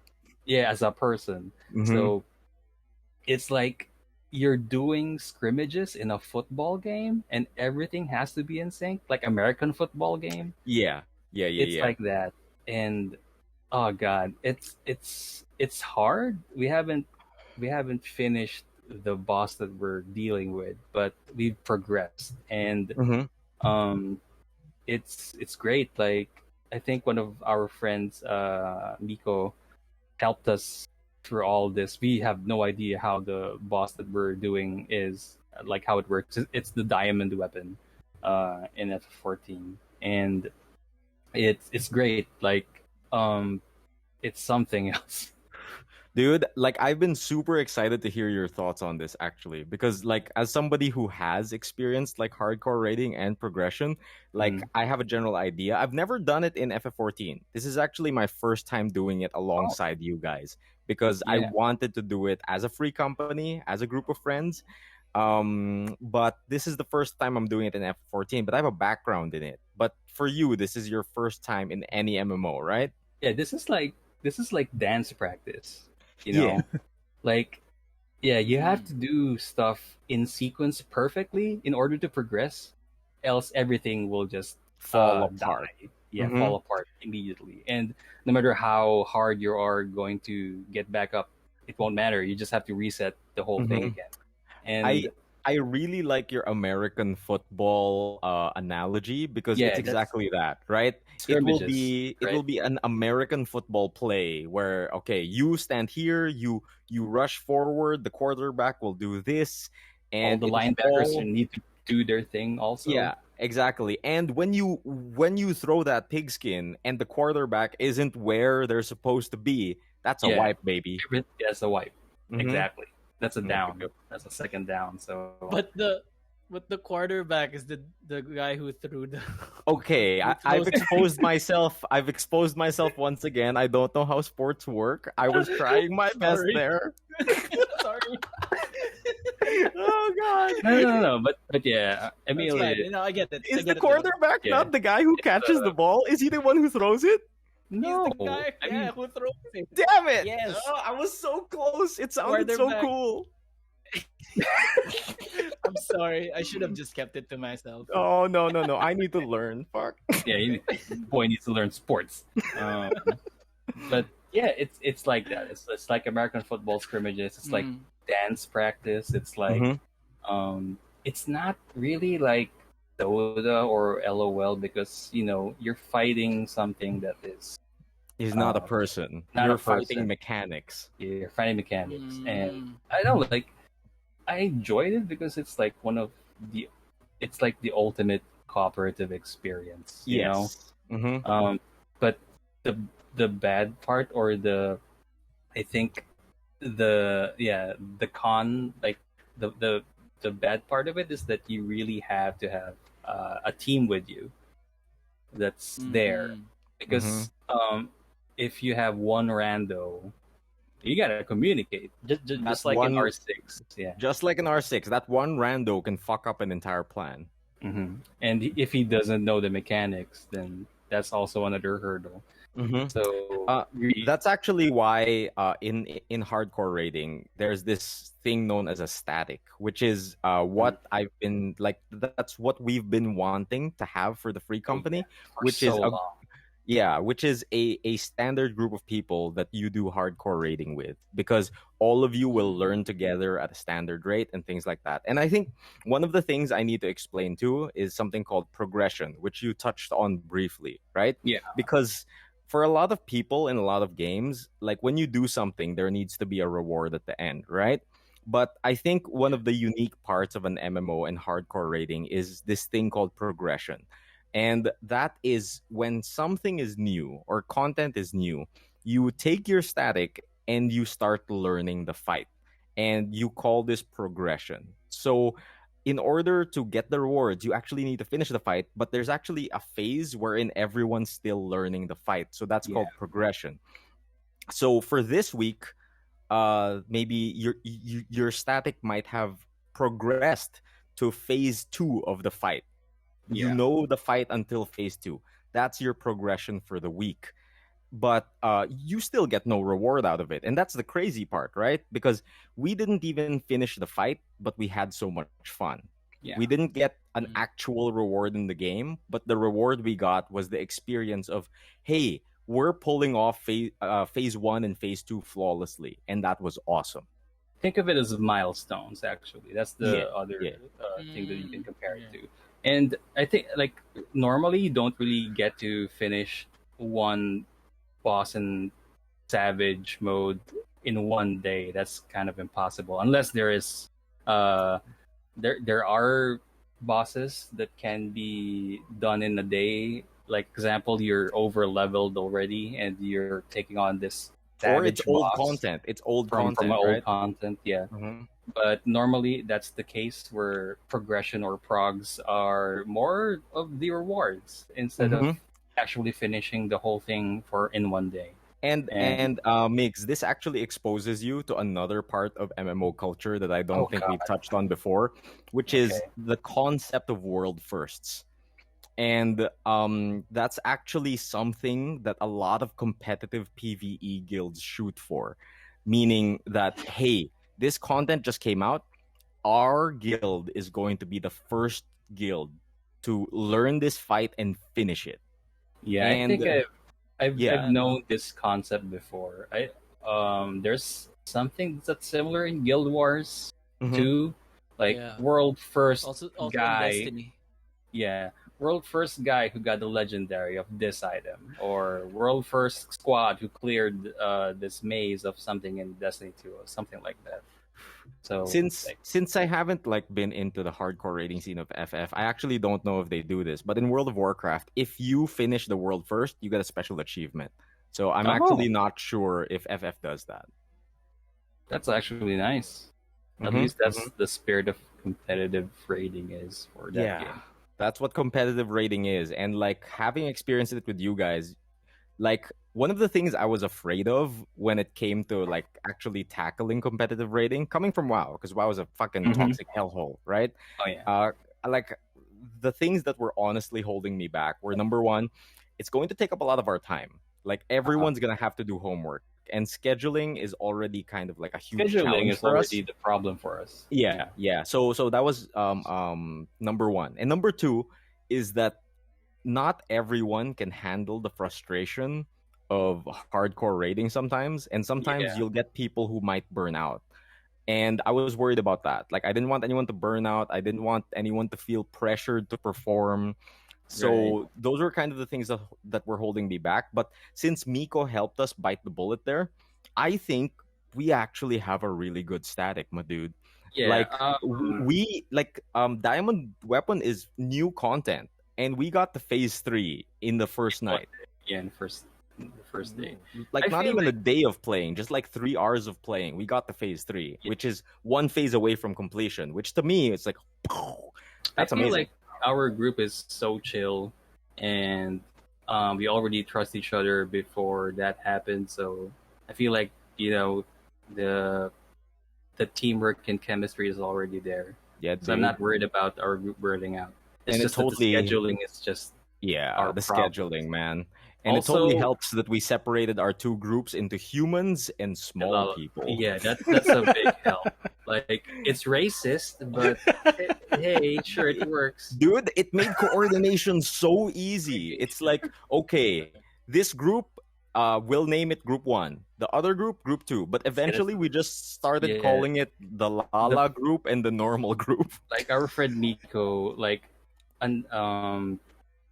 set us as Group 1 and Group 2, and during the first few tries, Emile's group got confused about the numbering. So what happened was we were the Lala group because we were all the small people in that group, and the other ones are just the other dudes. And like at certain times, you have to shout that, yo, Group 1 move, Group 2 move. And Yeah. eventually, it just devolved into Group 1 move, Lala move, Lala move. Lala move, Mr. Speedy, so stuff like that. It's great. It's super great. I love it, man. I mean, it's just it's another level of having a group or a guild activity that's maximized and fun. I know how the others feel, but I really like that kind of experience. And it's super hilarious too, because that was the day Ares came back to FF14, and the first thing we do to him is throw him into an extreme trial. Dude, throw anything at Ares, he'll just catch it. He'll As long just as do that it, comes. man. Yeah. That man's a beast. Dude, I had so much fun. I want to do it again. I want to like actually finish it with you guys. But I think the best thing that it has done to me personally is that I now have a reason to improve my gear. I'm like, I want to make this fight slightly easier, give us a little bit more margin of error. I want better gear. Yeah, Emile changed after that day because he started using parsers, which is an app, a third-party app that monitors your DPS and third-party DPS, so he will know who's slacking off. That's how He will know Aris who's shames not you producing when minutes. you're not doing your work. Yeah, dude. Oh, man. Like if you're in So a good. basketball team, if you're not doing your minutes, you're off the bench. It's like, Migs, how many rebounds? How many rebounds? You're not boxing out? You're not boxing out? What you Not doing doing- over there? You're not developing Slacking minutes. Yeah. I don't know what you're Yeah. talking about. Oh, no. That's a thing that is They're back, generally like I guess not it's like negatively seen in FF14 like parser users, but at the same time that's how you monitor damage. That's how you improve. Yeah. that's how you improve too. So And like technically, the only thing you're not allowed to do, having a parser is technically against the rules. Yeah. But as long as you don't talk about it in public and use it to shame other players, it's fine. Like the only time I know that parsing has been banned is when players use it to be toxic in actual public Mm. groups. That's the Yeah. only time I've heard of parsing being banned. And Yoshi P himself actually parses orange on his black mage. We know this. like Well, he no, pumps yeah, out the DPS, man. I mean, he is DPS. He should be doing it. Should Yeah, be dude. producing the minutes. Sick. But yeah, He that's made savage it. rating for me. It's really fun. I really wish that we have a solid schedule. That's one of our main As adults. hurdles right Problems. now as Mhm. adults. The scheduling, and funny enough, one of our friends needs a sub. Yeah. Our good yeah. friend from Raymaru Files needs a sub. Yeah. So if anyone from the from the good Trace community Wants to sub a wants sub. to donate a sub, yeah. Napa-Fantasy Star tuloy si Chad. Oo nga. Yeah, yun nga eh. Napalaro ng Fantasy Star Online too. He ran out of What sub. is a sub? Subscription. Subscription. From the game, because Oh, FF14 a is sub, a right, okay. subscription-based game. So Mhm. he It's ran like out of Netflix. subs. That's when the quarterback is like he pins Yeah, it in his you finger. gotta pay me. You gotta pay me more if I want to play. All right, gotcha. Yeah, that's my Cool. week. That's my week. Sick week. Dude, like rating was really fun with you, and I can't wait to do it again. No. Ooh, who wants to okay, let me try again. It's up to you. Now I'm the quarterback, and I'm gonna pass this ball over to Migoy. Hey, let's pretend I caught it. All right, sports. Down. I'm getting It's PTSD sports. flashback of PE class. I've done it. Okay, so the media consumption thingy, Trese, is the homework, because like that thing came out yesterday. Yesterday, and we blasted through it. Yeah, and also Friday is the day when a bunch of other shows come out too, Mhm. right? So there's a bunch of that. But I'll plow through the threes over the weekend. Yeah. Before all of that, there was an anime that Migs talked about before that also Oof. slapped its way onto Netflix. The one where you eat the fingers. I feel proud. Naruto Jujutsu. 2. Yeah. Dude, you're super not wrong. Naruto Better than 2. Demon Slayer. Jujutsu Kaisen is a good time. That's like Migs already went into it. I can't recall how far he went into, but yeah. It really is like shonen formula. Replace ninja skills with curses. Replace ki with curses. That's the general thing. Replace Nen replace from ninjas Hunter x with- Hunter. Dude, replace ninjas with actual people. Mm-hmm. Like, dude, it's so exact that there is a Sasuke, there Dude. is a Kakashi, And a good Sakura. Thank Yeah, God. a better good Sakura, yeah. The formula is there, and they do all the tropes. There was a sort of tournament arc, but it's a sports fest for the curse users. Baseball. Yeah, and there was a baseball episode that was really funny. So good. And boy, it's not enough. Like, I Yeah. need some more. That's some good So anime. there's like unfortunate news that the manga is Yeah. on hold because the recovering. mangaka is recovering or is sick. Oh no, So- Right, Hopefully, it doesn't get worse. but 'Cause we also need like more Jujutsu. the first season of the anime is fairly new, right? Like it came out not too long ago. I think a year already. Within within a year or less, maybe. So it might be a while before we get season 2, regardless. But yeah, that's happy it hit Netflix. It was a easier way to watch that show, Oh yeah. so that's a good time. In terms of other anime, I've been we haven't talked about this yet, Migs, right? Like I know you stopped because you're waiting for episodes to pile up. I've been Yeah. watching it weekly, and it's almost done. It's not quite. It's getting there, and this is the sort of I guess it's a sequel, right, to that other show, okay, Dynazenon. SSSS.Dynazenon, which is it's a sequel for sure because a character shows up. A sequel to SSSS Gridman, Gridman. which was like Super the weird Samurai. superhuman samurai cyber squad. Yeah, Cyber Squad. It's a hodgepodge of the Japanese digital Gridman, the digital Ultraman Gridman, and the American adaptation of it. It molded into its own story, which I have no idea how this universe is gonna continue, given how the first show ended. First one is crazy. The first one is weird. Yeah, it's like super trigger weird. This is also trigger anime. I haven't even watched Gridman yet. I need to Dude, get watch on it. that, man. It's nice. Dude, yeah, it's nice, but also Dynazenon, like I absolutely love this show, but I don't know why. Huh? Wait Like a I minute. can't explain Okay. why I love this show. Oh. Like I just watch it, there's a big dumb smile on my face every single episode. And it's not anything in particular. It's not like, oh, just because it has giant robots, just because it has Ultraman. It's not that. Like, sure, the it's music, fun. Iggy.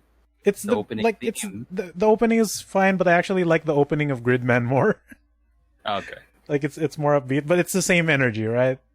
Yeah. But there's something about the show, and like even if you think about it, this show is quiet for most of it. Like how scenes play out, there's no music, no nothing. There's a lot of side view, big panel shots. Yeah. Like of characters That's just how- sitting on a bench or walking along. There's a lot of that. It's similar Yeah. to Gridman. Like I think that's their main like aesthetic going on. Like imagine those scenes in Evangelion where it's just like a quiet shot of the city, but instead of a foreboding dread, it's just like, hey, it's the end of your summer day. Like, what are you gonna do? And you just feel like, I don't know. You just laze about. That's sort of Feel like dread. the good vibe energy that comes from it. And I don't know, like it's weird. I'm enjoying this way more than Gridman, and I really can't tell why. Like I've tried to tell myself like what particular because usually like when I watch Kamen Rider, like oh I'm here for the fake kung fu and the jump kicks and the explosions, right? Or for the Gundams, it's like I'm mainly here for the robots. The think, teenage bullshit can be funny, but robots first. Also, I have that same sentiment with you that I like Dynazenon more than Gridman's because I think I like the characters more here. The characters are to- way more fun. The characters are more like they They're talk people. and feel more real, like Yeah. real people. And Gridman is kind of more formulaic in terms of the pacing because it's everything's formulaic in these two shows, but they're quite predictable, I guess. Like the characters are predictable. They will like They for follow a example, trope. Yeah. Robot of the day or monster of the day. What is the hero gonna do? They'll go to their store, get online, get Gridman online. This show has like, oh no, I'm sick. Then How do we fight someone the has robot? some- How do we fight the monster Yeah. when one of us is sick? and then someone subs in place of him who doesn't have no idea what to do. And it somehow it's so- works. It somehow works. It's funny. That's great. Imagine if the Megazord like they had to fight someone, but the left leg had a flu. Dude, I'm Yeah. sure that happened. That has to have happened in at least one show. These fucking Yeah. Super Sentai shows are kind of silly. Yeah, but Dynazenon makes it more like so mundane. Like a lot of mundane things happen in between that also affects how they decide what they're doing on the show. Like they even have the show even has that moment where hey, let's just talk to these villains Yeah. instead of fighting them. Oh, just talk. They Yeah, use yeah. just talk. They use just talk, the best weapon. So No, dude, like it gets even more meta with that like train of thought because in the latest episode that came out yesterday, there's actually a character who brings that up, where Oh, like nice. her day-to-day sucks up until they started fighting evil, right? And she calls it like this is the most normal my life has ever been, and then a character goes like, you mean normal for you is fighting robots and saving the city? And she's like, no, what I mean is, going to the mall with friends, watching a movie, going to a water park. Because I don't do this up until we started fighting robots, right? So That's like actually that really, I think that really does play into how this show is made. And Gridman, I think the pull for Gridman was the mystery of why why the it's trope is happening. showing up. Mhm. And this one is more like the trope is there, but we're focusing on something else. Like one of the characters is dealing with unemployment and seeing his Yeah. high school crush be married to this guy and then feeling sorry for himself. Yeah, it's a bit deeper than Grid. Yeah, It's like there's a lot touch- of personal drama going for all of the characters, and then they think- follow suit with that. one of the central themes I've noticed or observed is like how they cope with the willingness to move forward again or to move again, Yeah, and it's like it's kind of touching also what's happening outside right now, like the pandemic. Like how do we move forward with all this crap that's happening? So that's something that Dynazenon's touching. right. So, I don't know. Or like one of the characters is dealing with a really heavy issue because she lost her older sister when she was younger, Mm. and it's unclear as to how she died. And then she comes across rumors of, oh, maybe she was bullied in high school. Right. And it clashes with her memory of her sister because her sister, she doesn't remember her sister ever smiling at home, but then she sees video of her like in music camp, and she's like, oh, she's smiling here. And then Totally different. she finds a person. video of where she's being pranked by her schoolmates, and like, oh, maybe she was bullied into committing suicide. But then everyone was saying like, no, it was an accident.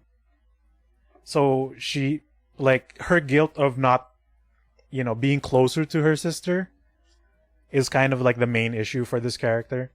So she's going through that. And of course, that's also like one of the underlying mysteries for her arc, right? Like as to what actually happened. And even the villains themselves are also going through their existential crisis of like, what are we really trying to do? So Yeah. one of the villains is like, I just want to understand humans, right? And the others are like, no, we have to kill them all because that's what we do. And then another one is like, but who told us to do this?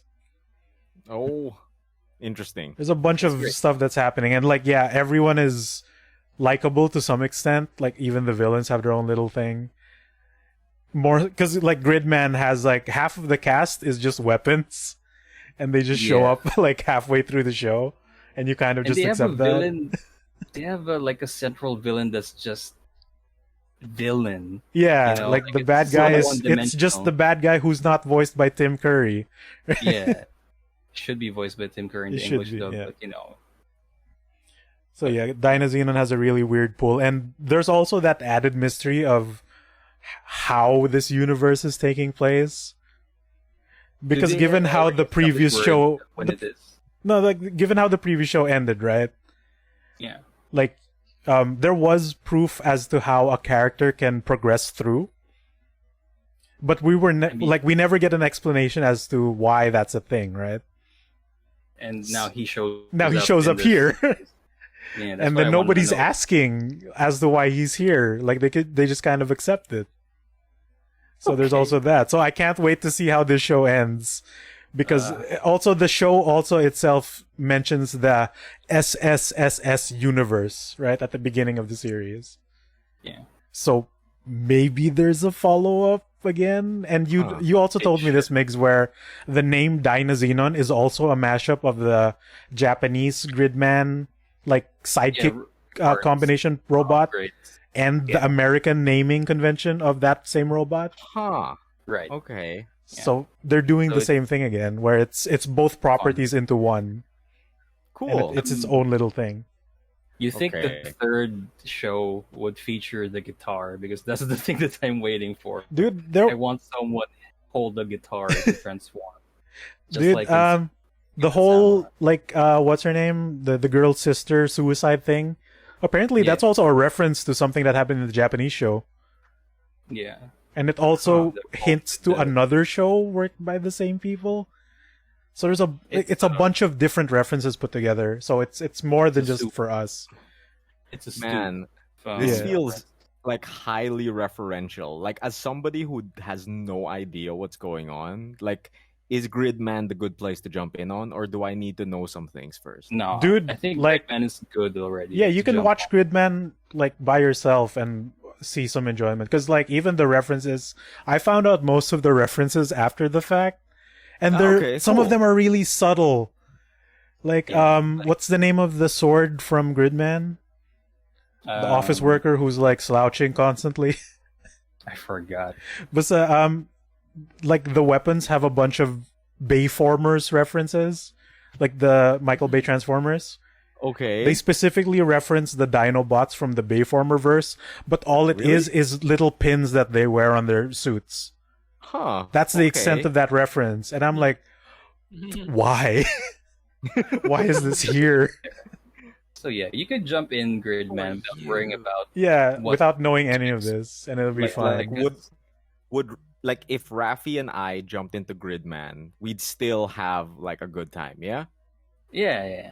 It's like watching TNA for the first time and Mhm. seeing There other you go. wrestlers there from the WWF, but hey, he's a different dude. He's a different guy with a different name. Goldust. He's Dusty Whoa. Rhodes. Hey. This is our All bi-monthly right. attempt to get Raffy into anime. It's so it's like Kurt Angle shows up, but he's Burt Ankle. Burt Ankle. He's 6'5", not X-Pac. Bird ankle. That is an action. That is VI pop. reality. He He's he Jeff was Jarrett, actually not named Double Six J. Pack. He's Six-pack? actually named Six Pack in TNA. Really? Oh, Yeah. X-Pac. Yeah, that's X-Pac.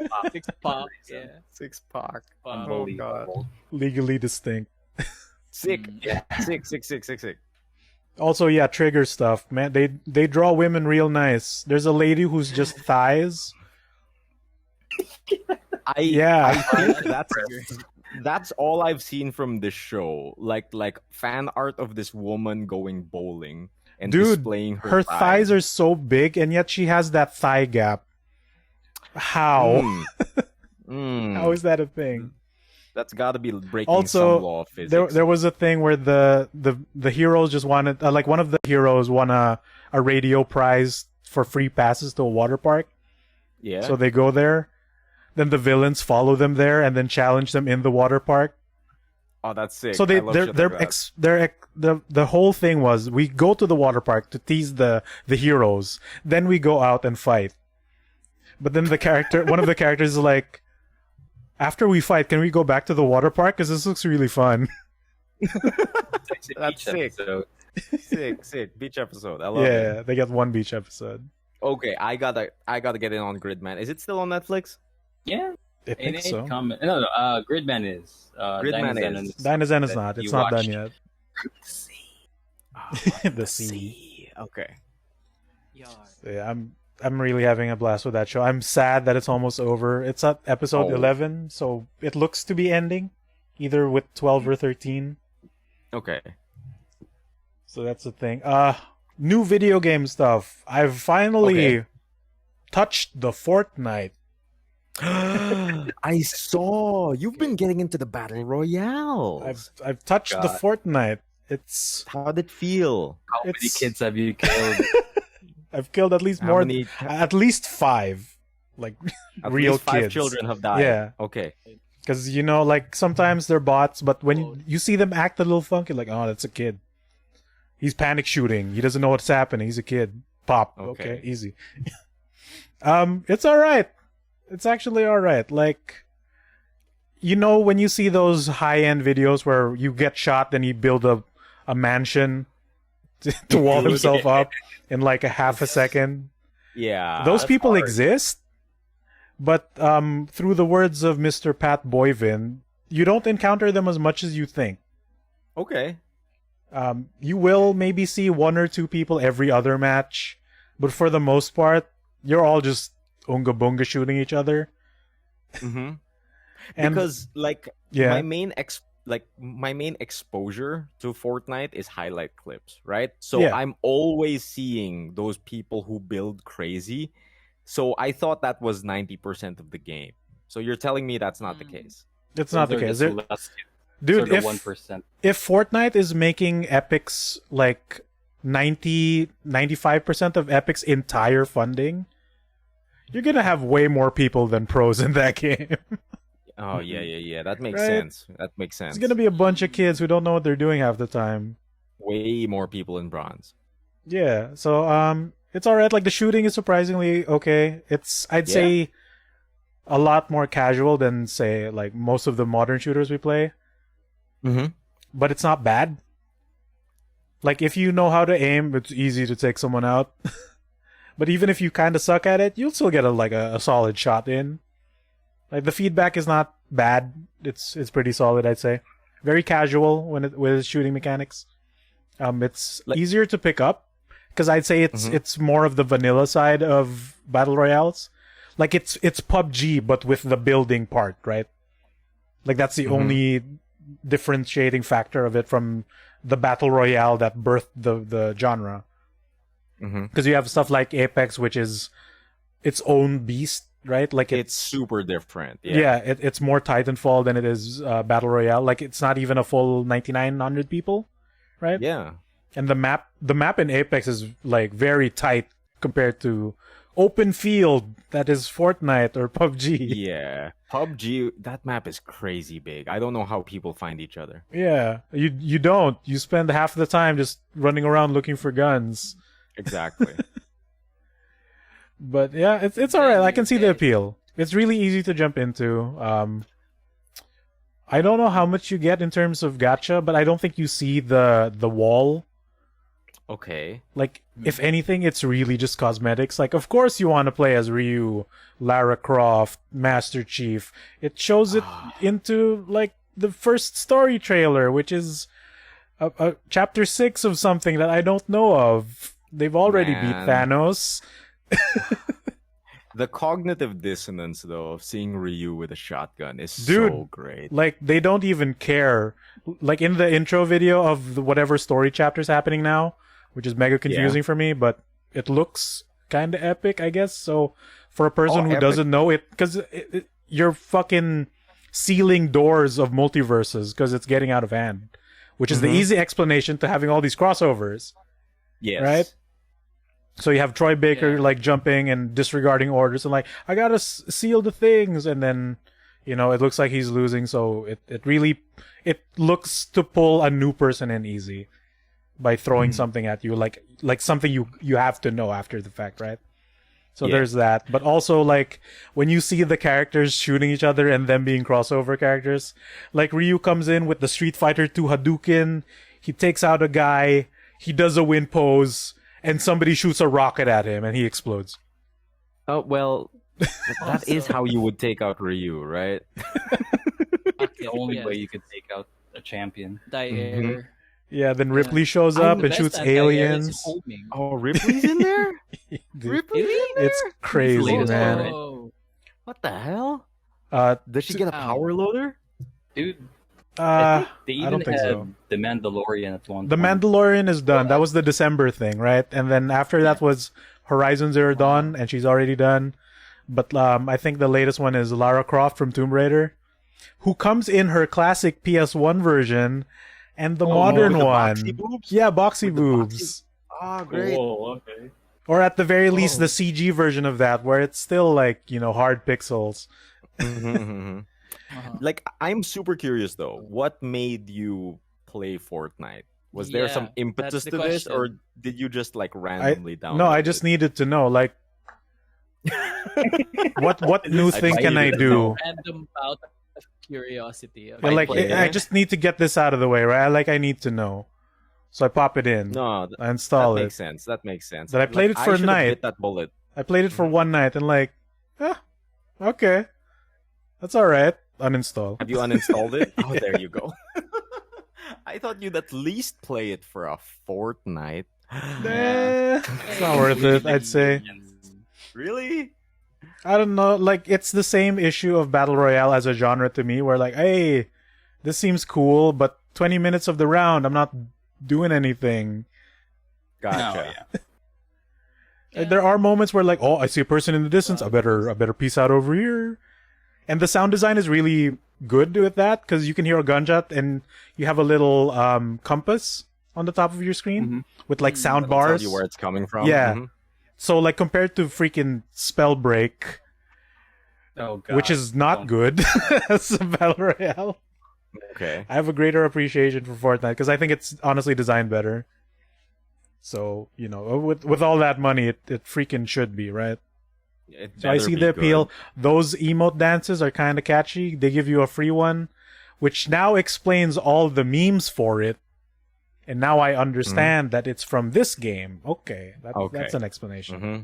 All the meme dances. Yeah, and the music clips that come with that, right? Beep, beep, beep, beep, beep. Beep, beep. That's the one. That's the Fortnite, the first one. So yeah, it's not as bad as people think. People give it a lot of flack, which I still understand. But as a game, it's not bad. It's alright. Cool. I probably won't play it again, but it's alright. It's not bad. Never playing it again. Never It's playing it not bad. again. I won't shit on it as hard, alright? I won't blind Okay. shit on it. It's alright. Gotcha. Sick. Okay. For the game that I did fully enjoy, which I was expecting not to, you might be able to join me with this, Emile. I don't know how much you played. Gotcha. It's the Genshin Impact Summer Event, which I can't even remember the name of. Hey. I also cannot remember the name of the event, but I too kind of want to talk about this. Go for it. So I was expecting this to be like the previous things we got, like the Mondstadt Wind Festival, Yeah. the Liyue Lantern Pretty thing, where it's gonna be a bunch of chores with some, endearing side quests every now and then, or just full on a chore, just event, Yeah. right? Or like random mini games with a little bit of context. Yeah, like some mini games are good, some are gonna be really annoying. Looking at you, Mondstadt. Yeah. Did not like that one. Not a fan of your Fall Guys ripoff. Very not. Oh, yeah, yeah, it's I super saw not that. fun. What a That's so chore. It's not hard, but I would rather take my 20 minutes back per round, please. Yep. This event, which it's surprisingly story packed. Like, have you started this thing? I actually just started it, and I'm actually kind of blown away because I thought this, like, I was on the same page as you. I Yeah. thought this was just going to be the Mondstadt Wind Festival. I thought this was just going to be a bunch of mini games that I needed to knock out of the park and I can get Right. back to regular life. But when I started it, I was like, wait, this is a full-blown story chapter in and of itself. Like, I need to set aside time to actually enjoy this and switch that. Like, I need to flip that switch in my brain that tells me that I'm just gonna play Genshin and get things out of the way, but I need to switch that thing to like, no, I gotta sit down, actually enjoy the story because it's actually pretty good. Right. Which is, there's a major bummer where this goes away in like 40 days. This Yeah, should be a main does. story quest. This should be a main story quest, and the crazy part is this event introduces a whole new area that you can explore. A full And map. like I'm seeing Right. I'm seeing the memes on it, and like the memes are just like that guy from Ratatouille actually taking a sip of the soup, like I mean of the Ratatouille, right? Like he's eating the Ratatouille, and like he Revealed. he remembers the time of like the first time he stepped into Genshin, that sense of wonder of exploring a new area. God. Dude, yeah. So I was playing this as it was coming out, and you know how it segments like the events, like it locks you off where, this next chapter comes in like 18 hours from now, right? Yeah. To give you Yeah. time to grind out the thing. And the opening part where you're talking to Klee and then having to, back and forth in the city and whatnot. Like, here's the boring chore part. It's that up until you get to the new zone. Yeah. Because the base premise is, it sounds like super complete bullshit where Klee is spouting off childish nonsense about her stuffed toy and how the king of her stuffed toy is telling her she's not worthy to be friends with the stuffed toy. And you're kind of like, even the other characters are like, just entertain the child, right? Like, just, Yeah, it's just like follow this is her some thing. bullshit. It's some kiddie bullshit, right? And then you ride the dragon that was terrorizing the first chapter of the story. Like the wind god, you use him as a bus to get to the island. Mm-hmm. Then even, Barbara tags along because she convinces Jean to go with the plan. Then Barbara's like, oh, that's our ride? And Jean is like, yup. Yeah. Just don't tell her this is the big wind god dragon. Just don't tell her about it. And Jean is who like, is that bard? yeah, who is that bard? And Paimon stalks the bard. And that's okay. Mm-hmm. Then Jean sees the dragon like, what have we gotten ourselves into? And then when you get to the thing, Devon is like, I can only bring you this far because, something's up in there and I need to go. Yeah, it's great. And I'm like, is there something sinister happening with this place? Like, why is the god of wind, like, piecing the fuck out? And, like, it's super interesting, too, because, like, I'm not fully in, so it's still a mystery to me. And, like, it's so nice having a new area to explore, number one. And number two, like, I'm curious about this area. Why is there a random samurai robot in the middle of this archipelago? What's going on? So you've already at least gotten to the second part. Yes. I have unlocked the samurai robot, and it is not moving. Yeah, and that took me 5 hours to get through all of that second part. The first part was short. Second part, it's a lot of conch shells you gotta get. Pretty chunky. Big ass map out of nowhere. So the thing is, it's an archipelago, so it's a bunch of small islands, and boy are they very small. Like each island is the size of a house, right? Like Wind Waker style. It's super tiny. But the thing is, once you unlock the second part, the water level lowers, and it reveals these giant islands underneath. And there's a bunch of stuff you have to explore, and there's an underlying mystery, which I don't know if there's anything sinister going on, because you sort of pick up these magic conch shells that have audio memories of people. It's audio logs, right? It's audio logs. And they talk about, like, there's at least 3 generations of families that got stuck on this island. Right? So, like, you come across these audio logs where, like, oh, we got shipwrecked to this Bermuda Triangle, right? And we can't escape, right? Then the next one you have is, like, I remember my grandpa telling me this story, and, like, wait, grandpa? Yeah. And, we haven't left this place, and, like, oh, the guy who got stranded had a kid, and then their kid was here long enough to have their own kid. And then you find out later that another group of pirates from a region which we're going to next in the next update, right? Inazuma, the Japan land. So a bunch of their sailors got stuck, and apparently there's a threat of a rising tide. So some of these audio logs are people running away from a rising tide. And, like the whole place is flooded, so the mystery of, did they survive? Did they get out? We don't know. Yeah, and like the weird thing too is that these islands, like, they can be risen from the sea. That's the weird part. And it's like, okay, so what's up with these islands? Like, it's actually setting up a really interesting mystery that I want to find out about. Like, it looks to be a magic fog that keeps people in but not out. And you're slowly dispersing them, but you don't know what's causing it. And some of those audio logs allude to that samurai statue as a hero, and some allude to him as a calamity, like a danger that happened. And some of them allude to him as garbage. Yep. Like, oh, we have this immovable Japanese puppet. It's just there. Yeah. So it's not clear as to what the timeline of these audio logs are at the moment, and they're purposely incomplete right now because, of course, the water level will recede the further on you go to this event, and it's, I think, 4 parts, and currently we're at part 2. So we'll have to wait and see as to what actually goes on. And of course, we've seen in the trailer that you fight the samurai armor, right? Yep. And variants of him as the thing goes on, because this is, I think, just the second part of a 3-part of the big update. Because the third part is like the fighting tournament. Yeah, they seem like they're going to be the Inazuma equivalent of hypostasises. You know what I mean? The new Abyss Mages of Japan.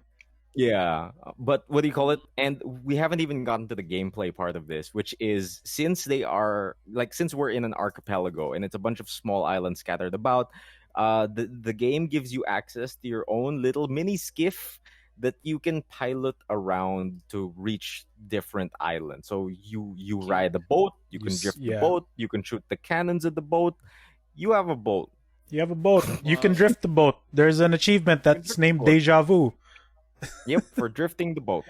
Drift the boat. Oh, And I was seeing the gameplay that they showed us for the trailer. I was expecting like, oh, it's gonna be some dumb sailing minigame, fly through the rings and shoot the things. Exactly. I thought it was just mini games, but no, it's an actual traversal method. Dude, that they just give this you. is full on Wind Waker feels for me. Mm-hmm. Like you can bring the boat anywhere within that entire map. There's like the exploration is 90% of the time, if not 100%, rewarding. Because each island will give you something, right? It's either going to be an audio log, a full-on treasure, a mini game. And dude, like there's a mini game part that's kind of dumb. Like, oh, Klee, here's a basketball. Yeah, And like that's how you interact with some of the puzzles, which it doesn't explain why they're there. But sure, they're kind of fun. Like some of them are straight up basketball, like shoot the thing through the hoop and then hit the target. Some of them are line puzzles where you have to line up the rings to make a pattern for the ball to go through and then fly through an elemental ring to destroy the wall. Some of them are you ping pong the thing back and forth until you break the wall. If you mess up, it will reset the wall. So there's like enough diversity, and the reward is a chest. And it's either Primo Gems or like a regular chest item where it has a bunch of weapons and upgrade parts in it. And just seeing them and like exploring the island, seeing them, finding the subquests for it too. Like, oh, each island has a mural that you need to find which explains the story. Or one of them has like a little puzzle where it links to the mural. So like the subquests will link to each other. And that's also kind of entertaining to like further expand the lore of the islands. So this is probably the most impressive event that Genshin Impact has ever done. Right. And it's crazy how this is an event. And like I'm telling people like this should be a main story thing. I hate how there's a little thing on the bottom. Well, like when you open the map, it says on the bottom right, 39 days remaining. And they also mentioned, like the Genshin Impact official page mentioned that the event itself will last for like 15 days. But the map will be accessible for 40 days up until 1.7. After that, it's gone. So get all the treasure chests within that time period or else you're going to miss out. Maybe it'll be a seasonal thing. Like every blank season, the island opens up. It'll expand more and more. Right. But given how rich it is, it should be a story quest, right? It should be a permanent addition. It should. It'll open up once every 10 years. It's at least going to be 1 year for sure, if not 2. But like, I'm serious. Like, I'm super serious about like that magic I felt when I walked onto those islands for the first time. Because as somebody who really enjoyed exploring Genshin Impact when it first came out, like the wonder of exploring, finding chests everywhere, finding puzzles, finding side quests everywhere. Right now, that's gone because I just hit AR 56. And welcome to hell. Like, yeah, it's fucking crazy. I didn't even realize that I was close to hitting 56 because I just accepted that I was going to be at 55 forever because of the amount of EXP you needed. Right. But when I hit 56, I was like, whoa. All I've been doing in Genshin is side quests when they pop out during the seasonal shit and my daily commissions. That's it. Like, because the world is now kind of empty for me because I've explored it. I've been there. I've done that. And just making it to a new area and looking in the distance and seeing a challenge waypoint or seeing a chest with a red barrier on it. And I'm like, I haven't been there. I can do something there. It was super exciting. It's also that it's nice you were able to jump in during the second half already. Because the first half where the islands are still submerged, like it's fun to explore, but there's nothing to do for the most part. Like you just okay. do the actual grind event for, which is destroy little sea bases of the Hilichurls. Like kill, destroy 20 bases and you're done, right? The real exploration was the second half with all the islands and stuff. And yeah, like boy, is it's that zone is a lot bigger than I thought it would be. Like just to bring up something specific that I've bumped into, and I'm not sure if you've bumped into. Have you found a Sealy on these islands? Yes. And I was like, yo, what the fuck? What's a Sealy doing here? And as I approach it, the characters are like, yo, what the fuck? Is that a Sealy? Yeah. I was like, what the fuck? A Sealy. And then Paimon goes, what the hell? A Sealy. And I'm like, okay. So it's weird to them too. And then you follow it all the way back to Mondstadt. Yeah. And you're like, what the fuck? And I'm like, Okay, this had cool. to be added. This was not... like, I can't disprove it. But when you go back to Mondstadt, I'm like, this pedestal wouldn't be here before. This should... Maybe Like, I was the fool. bothered Maybe me. it always was and I just never saw it. But It's super cool that it's there now, but like imagine if we saw that empty Sealy statue and we couldn't find a Sealy it next would drive to you it, nuts. it would drive you absolutely nuts. And Right. and you'd find out in 1.6 that, oh no, that Sealy's been lost on this Bermuda Triangle. Dude, also, it kind of hits a little harder because there's an audio log that alludes to a man who was from Mondstadt. Oh, shit. okay. So he died Cool. there and never Mystery. came home. So maybe he was the Sealy all along. Dude, yeah. That's kind of Fuck, sad. okay. So, yeah, I hope the payoff for the story is actually good. Wait, But at are least Sealy's the are events Sealy's fun. just dead people? They are, right? They mention it fuck, at the are they? start. Like, You Ah, lead them shit, back to you're the right. resting place. Yeah. Ah, shit, you're right. You're They're super right. lost, and then they give you money because, all right. All right. Have you explored all of the island? Because when you open that map, each little dot is something you can actually go to. Really? Like, even if it looks like a No. little speck of rock, there's gonna be something there. Oh shit. Okay, because So- I've only explored like 2 islands. It does the video game thing where there's at least one island that you can't get to initially. Okay. It's the one at the very north of the map. And now I was like, I'll go there later, right? Like for sure, I'll finish all the stuff at the bottom, then I'll go there. And then I come across the quest that leads you to that place. Mm-hmm. And the thing is, there's a fog that you can't go through, and it'll teleport you back if you don't follow the correct route. Okay. And then you come across a quest where it's a couple trying to escape the fog, and it's their personal story of how to escape the thing. And one of them goes like, "Oh, the northwestern island of this particular," because there are 3 named islands, right, on that map. Mm-hmm. Yeah. And he goes like, on this one, on the northwestern part of this, you can, on this time of day, the fog opens up, and you can clearly see like a wind current on the northeastern part of this island on this time of day too. So you have to piece that puzzle together, like, oh, which island is referring to? So you go there, you set the time of day, then the character will say like, oh, you can see a straight shot of that thing at this time. So you go over to the next one, and then the second part of that quest happens.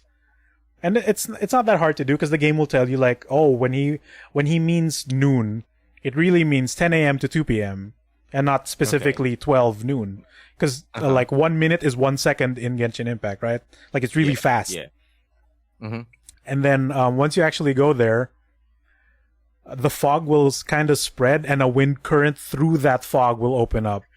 And only then can you reach the northern island.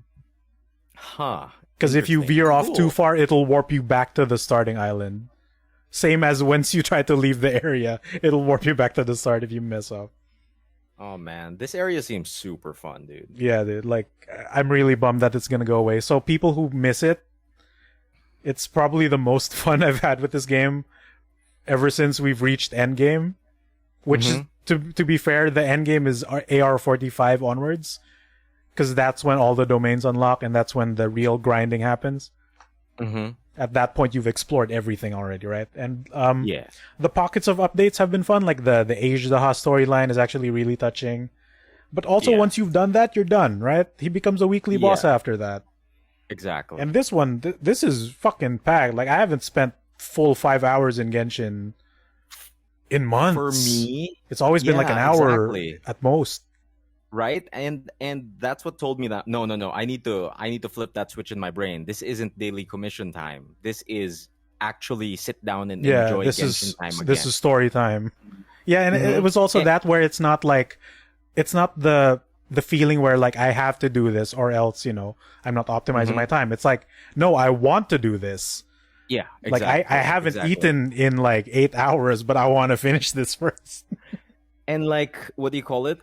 Seeing how jam-packed this update is, this just makes me even more excited for Inazuma, because this Yeah. is just a small sliver of islands, right? Right. And it replicated that magic feeling for me of exploring Mondstadt and Leeway for the first time. Yeah. And just imagine once they release an entire new fucking region of the game, I'm gonna have a blast, and I'm super looking forward to that. Yeah, dude. Hopefully Inazuma is gonna deliver more than we expect. Because Dude, those screenshots I've- look sick. Those screenshots look sick, and I'm holding back so bad on rolling on the gacha. Like, I'm saving everything I have for that fucking Electro Archon. I am not rolling for these two banners. Because Same. first of all, I don't need Klee anymore. Because I think her function has been supplemented by Yanfei, if not Yes, better, because you Yanfei could has use better Yanfei. range. Mhm. So I'm getting like 5-digit damage off Yanfei, and I'm happy with that, despite her being unoptimized. So the function is already fixed. I'm good. Also, 2 out of the 3 4-stars in her banner I don't need, because I'm already at Yeah. C5 and 6. So I'm not Yeah. risking that. And then the next part of that banner is Kazuha, the new Japanese outcast from Inazuma, the Wind Yeah. Boy, who was banished from his land because his best friend tried to kill the Electro Archon because of an unknown reason. Mhm. I'm not gonna roll for him because he's a boy. I don't need. Oh no. I don't need him in my The roster. Yoko Taro. Yeah, Yoko Taro, I like girls. Yeah. Also, he's an animal guy. I don't need an animal slot because Gene main, right? Mhm, His mhm. moveset looks really cool though, like the ability to gather enemies before going for a Yeah. big plunging strike. That looks functionally amazing.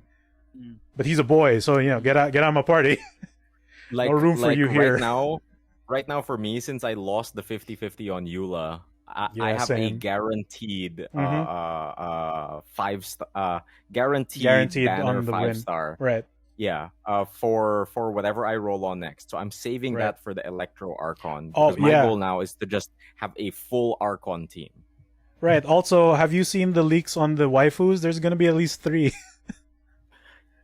There's more leaks. There's Holy shit. a 5-star Pyro Archer that got leaked, and apparently her yeah, yeah, animations are also up. So they look incredible, though. I haven't seen them yet. And then there's Cool, I gotta the check Electro that out. Archon, God Mhm. Mommy, and her Samurai sidekick, whose actual design looks a lot cooler. Who's Oh, rumored to be a 4-star.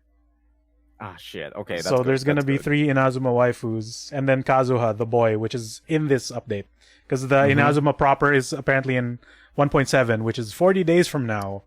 Which totally makes sense that Kazuha is the one that's in here right now, because he's the outcast. He's Yeah, he's the outside. outcast. He's with Beidou, the pirate lady. So Beidou's gonna get a story chapter, finally. And it's a fighting thank God. tournament. We're finally Nice. here, the fighting tournament arc. It's just Big an old anime shonen now. game. Yeah.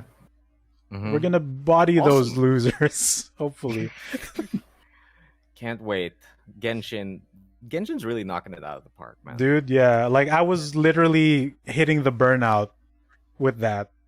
Like, I Mhm. was ready to properly drop the game. Or maybe not drop, but, you know, not be the daily man. Not log in every day. Yeah. Yeah. Because there's no point. Like, it was getting, you know, more mundane than it already is. Yeah.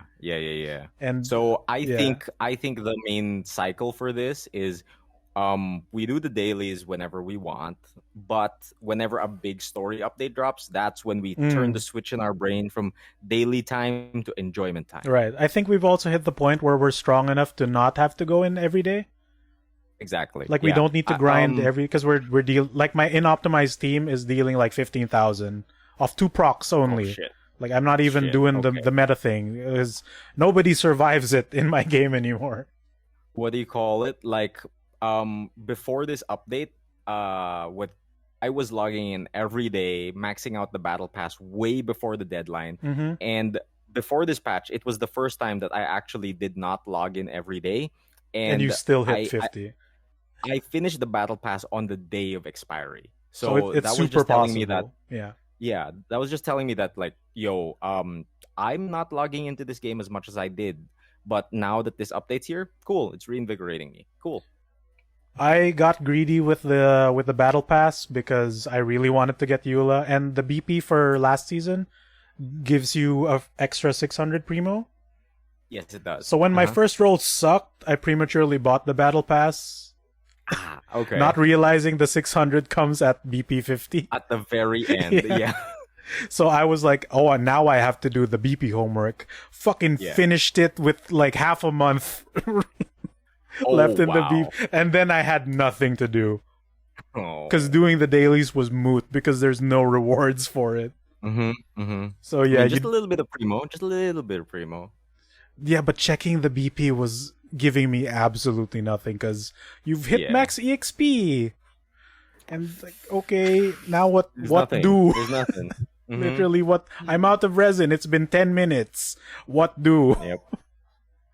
So yeah, still totally possible to get BP 50 free to play. Literally, just do the dailies and you're good. This new event though, really enjoying. Way more than I thought I would. Cool. Hopefully the payoff's great, but yeah, that's the big Genshin weeks. That's all. Give my account back, Genshin. Oh yeah, what happened to Raffy was a major bummer. It's Oh, it's what? MiHoYo's Really? mishandling of their account system. Reset? I mean, did it get lost? No, I think because it's a similar issue that people were running into when it was new.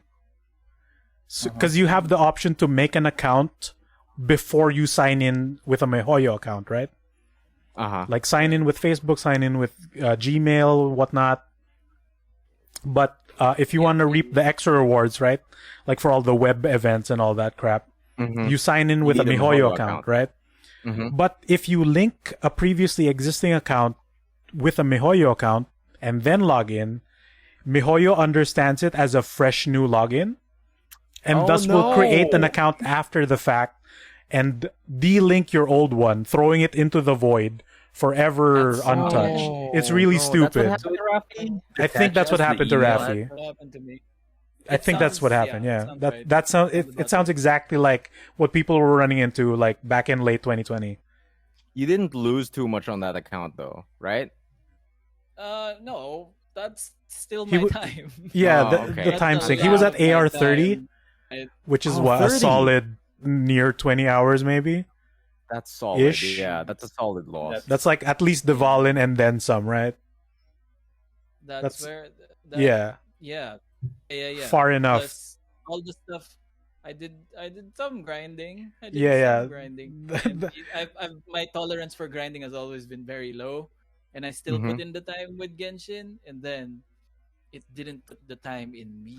Yeah, like I would put Oh, up the no. defense where just playing the game is actually not that hard, but the real grind is finding all the animoculi and revealing the map, and that I cannot 100% defend. did That is bullshit. Yeah, I 100% did that. Oh, That that being said, sucks. our friend did say that it was possible to contact Genshin and kind of get your thing back. I think that's possible. I don't want to go through all. I tried to look it up. People? A lot of the email chains have reached a dead end Yeah. where they give them vague answers or straight up don't Oh, for reply. real? So it looks like there's no think that no is- proper fix to it. No. Even that, huh? Okay. Yeah. Well, So That's yeah, your if Genshin Impact. tips to my- new players, my make a guy MiHoYo would- account first. Yeah. this is how this is them being salty at me on their countryside. I don't fault them for it. Dude, at least you didn't put money into it. There are complaints where Yeah. people wailed and then lost their account. That hurts. Oh, that No, sucks. that's the worst. That's would the suck. worst. Oh, that one too, I guess. Yeah. That would make That would be At a least you didn't mega spend bummer. anything. Right. Mhm. just But yeah. but it's okay. Yeah. Talk They're Anything they're else they're in getting your better. week? Yeah. That's pretty much it. The rest have been shared. Loki, I enjoyed episode 1. I do see how it's not as a big impact banger as the other shows. But Banger. I am curious about like what happens and what they do with this particular one. Plus Loki's Yeah. cool. Like he's a fun man. He's technically the mask, everyone. And also Yeah, there's that that's moment also- that moment where he sees that guy's desk and Oh yeah, Oh Little Boy's my desk. god. I do not like that. Really? Oh my! I love This- that. I was like, They yo. basically they did another Trevor Slatterly. Oh but my for- Oh, that's why you They- hate it. Okay. They right. devalued another thing. That's on you. That's on you, No. Raffy. No, That's on them. you. It's really on them. I It's really on welcome them. that devaluing of whatever that's in the drawer because Hey, that's it- the thing that they're trying to is- convey in the episode. Yeah, his, like power straight up don't 50 work. Bureau. Yeah. Yeah, this See? 50 bureau is higher on the food chain of Yeah. other niches and fetishes. Fetishes. Fetishes. man. I love them. I love Fetishes. when you said fetishes earlier. That was really great. Fetishes. Yeah, tish. He's taking You it gotta back. He's say taking it the with a word little back. panache, man. Fetish. Make you think about it. What do you call it? So, is that the totality of your week, the King of Migoy? yes, sir, indeed. That is the Sick, me. and I Here's the think pigskin. Oh, Take it oh, back. I'm the quarterback. I'm gonna catch it. Oh, is that wrong? That's not what they do, No, though. I Sometimes don't where the know quarterback how- will hog it. Yeah, the quarterback Yeah. can catch. Come on, don't take that During away the from him. hike, that's when he gets the ball. Yes, the hike. Sure. Yep. Oh, good job, Migoy. Oh, damn it! How come he knows and I I don't? I've played a What the few of fuck? them on Okay. PlayStation 1. What? You Yeah. understood that? Pretty- I understand You some of understood them. that? Oh, Yeah, God baby. damn it! I know that you have to Great. get past the line to push. Okay, I catch the pigskin now. It is my Yeah. week. Now run. Run to the end Yes. zone. Let us run to whatever that line in the back is called. Emil, Which is Eye the Shield is end. an Eye Shield is an American football anime. Oh, Yeah. maybe That's if I how you watch get that, I'll in. understand football. Okay, Dude, I'll get in I through love- anime. It's one of the last animes I ever watched before I watched. Eye Shield. Oh, after Really? Death Note, Shield, fucking yeah. sick. Yeah, dude. What a man of culture. Death Note, Eye Shield. That's where anime Ghibli. ended for Raffy. It can't get better All than the those. good shit. All the good Yeah. shit, man. What do you call it? Yeah, so I guess that leaves me. And Yeah. our weeks actually have a ton of overlap. So it was a lot of Trese. We've already talked about Trese. It was some Genshin. We've already talked about Genshin. And we've already talked about Savage raiding in FF14. So that actually leaves me with a very, very short week. So I'm just going to talk about some of the other things I've consumed this week. As far as shows, I haven't watched too much. I just watched Trese. I've been watching a bunch of other things on the side, and what do you call it?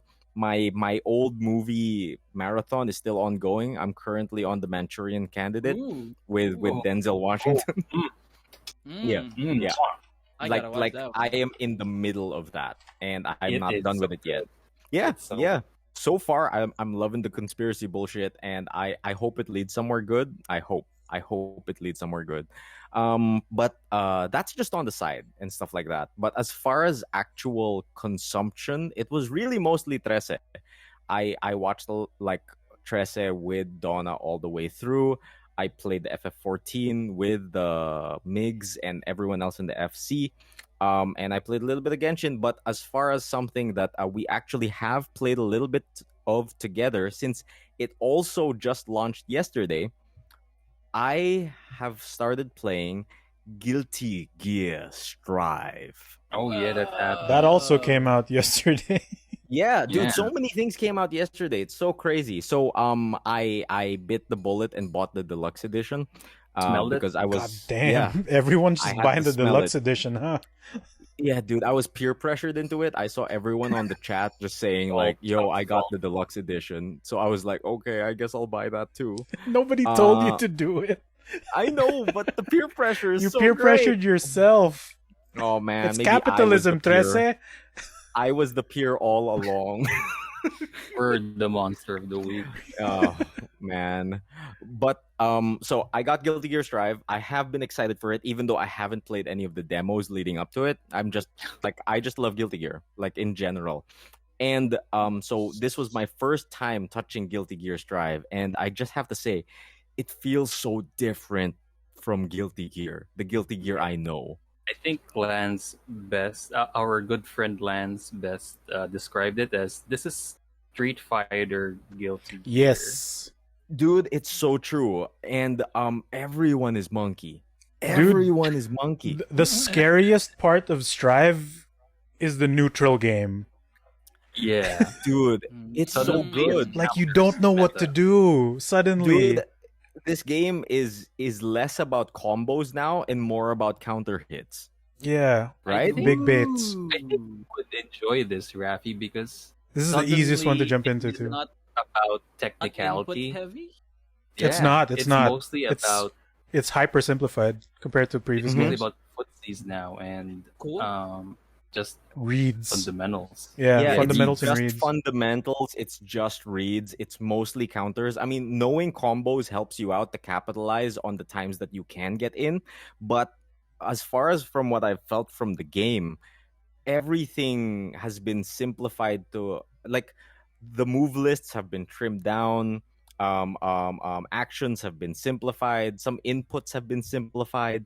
And the overall, just the system, it's all streamlined Right. and it feels so good. Damage And is very high also. Yeah, damage is so high. Especially counterattacks. If you land a counterattack, it's like landing a combo already. Yeah, combos dude, are it's extremely like- short. Combos are like at the most, Three it'll be like moves or 3 something. hits, Yeah. right? 3 Wow, moves. Cool.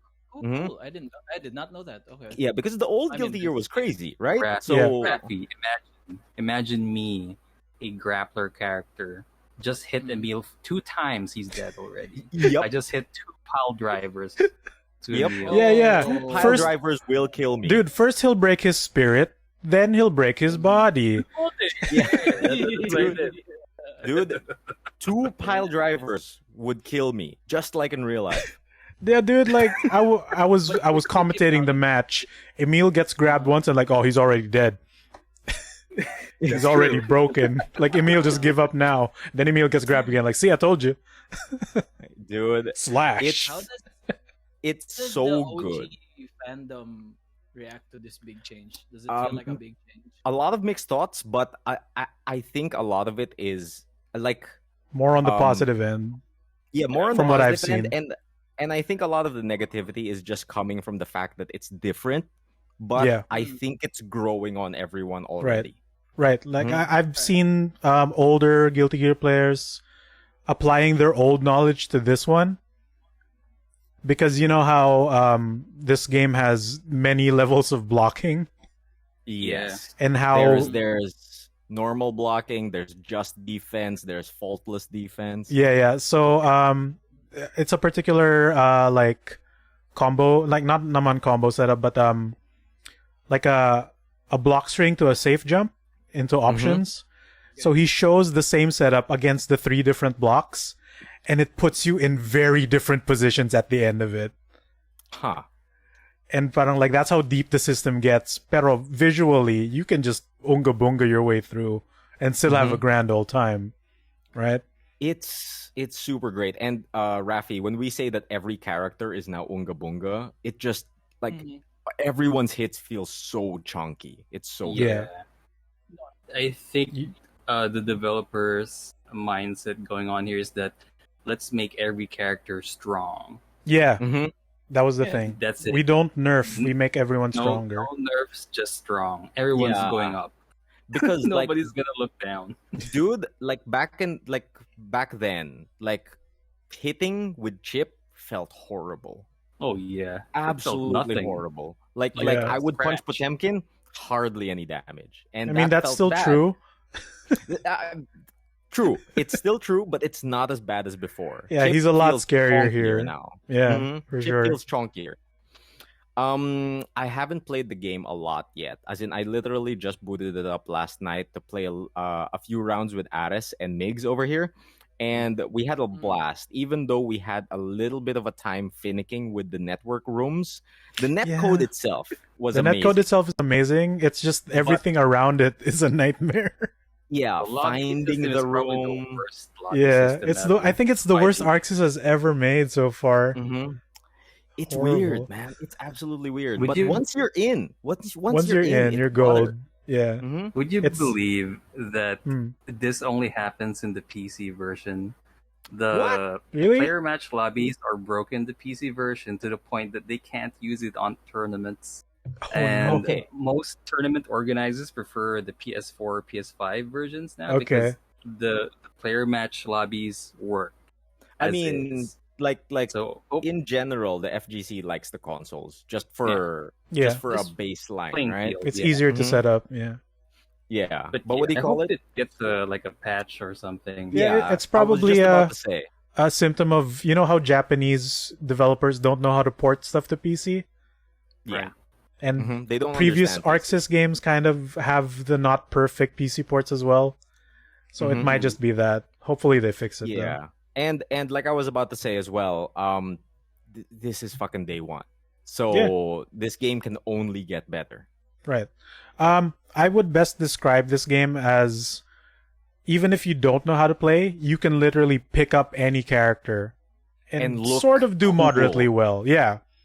And still look really cool playing it. Yeah. It's not like every other Arxis game where you need the fucking bachelor's degree to play one character.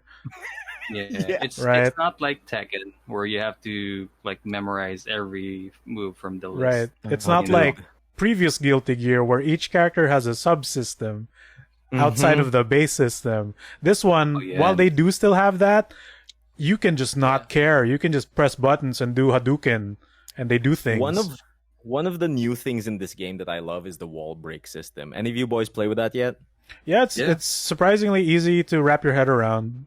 Yeah. Okay. And like so the wall break system is if you have someone in the corner and you hit them on the wall enough, the wall kind of has like this HP or something, Hmm. but once you hit them enough into the wall, it breaks and Kind of you cracks tran- first. Yeah, they then wall if you hit splat enough into a time, crack. Mhm. it'll break. And for me, the really cool part about the wall break system is not only do you deal the damage and shit like that, and you get the cool cinematic transition to the next stage, hmm but Yeah. it removes the enemy from the corner. It Which puts I you both know- in neutral It after. puts you. That's the best part for me because I know the attacking player will feel bad about it. That like, oh, I Yeah. lost the corner, right? Like it's gonna feel bad. But for me, that's such a big deal into making this game exciting to watch because And once, accessible. yeah, like once you get someone pressuring someone into a corner super hard, there will be a point wherein they break through that wall and it'll reset to neutral, which to me makes a more exciting and watchable esport. You know what I mean? Yeah. Plus, Imagine Raffy yeah. if your favorite wrestler is just in the turnbuckle and they're not even moving because Ric Flair keeps on chopping. You know, Okay. Ric Flair is a very bulldog fighting game character. He won't let you out of the corner. He'll just chop now- you into Yeah. that Yeah, turnbuckle. chop- If you're not now blocking the Guilty- chops, why stop, right? Yeah. Mhm. So Guilty Gear develops do the that. system that Uh-huh. finally you have a fight. Anyone has a fighting chance against Ric Flair when it comes to corners. Yeah, Mhm. You know, dude. because they break. So- Dude, just imagine. You're stuck in the corner. Ric Flair is coming at you with the chops. And on the fifth chop, the turnbuckle breaks and both of you fly into a different ring in the center. And you both are in the center at neutral. There's You know- another ring. and, Dude. and you know what? The audience will totally eat it. Yeah, they'll Dude, follow They'll you into the other excite ring. the audience. Dude, it's The so audience good. will- There's a whole Hype. nother audience in the next ring. Yeah, exactly. You end up in a different Thunderdome. stadium. Thunderdome, baby. Dude, it's so good. From It's the so LA good. This Sports game- Center to the Thunderdome. and Interesting. for the Yeah. for the attacking player, because I know that they will like, oh, I'm Yeah, gonna yeah. lose my advantage, shit like that, blah blah You blah. get the Yeah, yeah, damage buff though. you get the damage buff and you get the tension buff. Yes. Like, right after you do a wall break, you gain more tension throughout It the goes round. up faster if Yeah, you get you that can- tension up. Like even just running forward gives you tension in that state. Tension being the EX gauge or the super Yes. meter. Yes, your super meter. All So right. imagine if Yeah. Ric Flair finally broke turnbuckle, resets to neutral on the other ring, Yeah, he can just like pull off a figure four out of He starts, nowhere. yeah, he has a Easily. super ready immediately. He has a super ready. Whoa. Just dance around you all of a Mhm. sudden. He starts getting younger.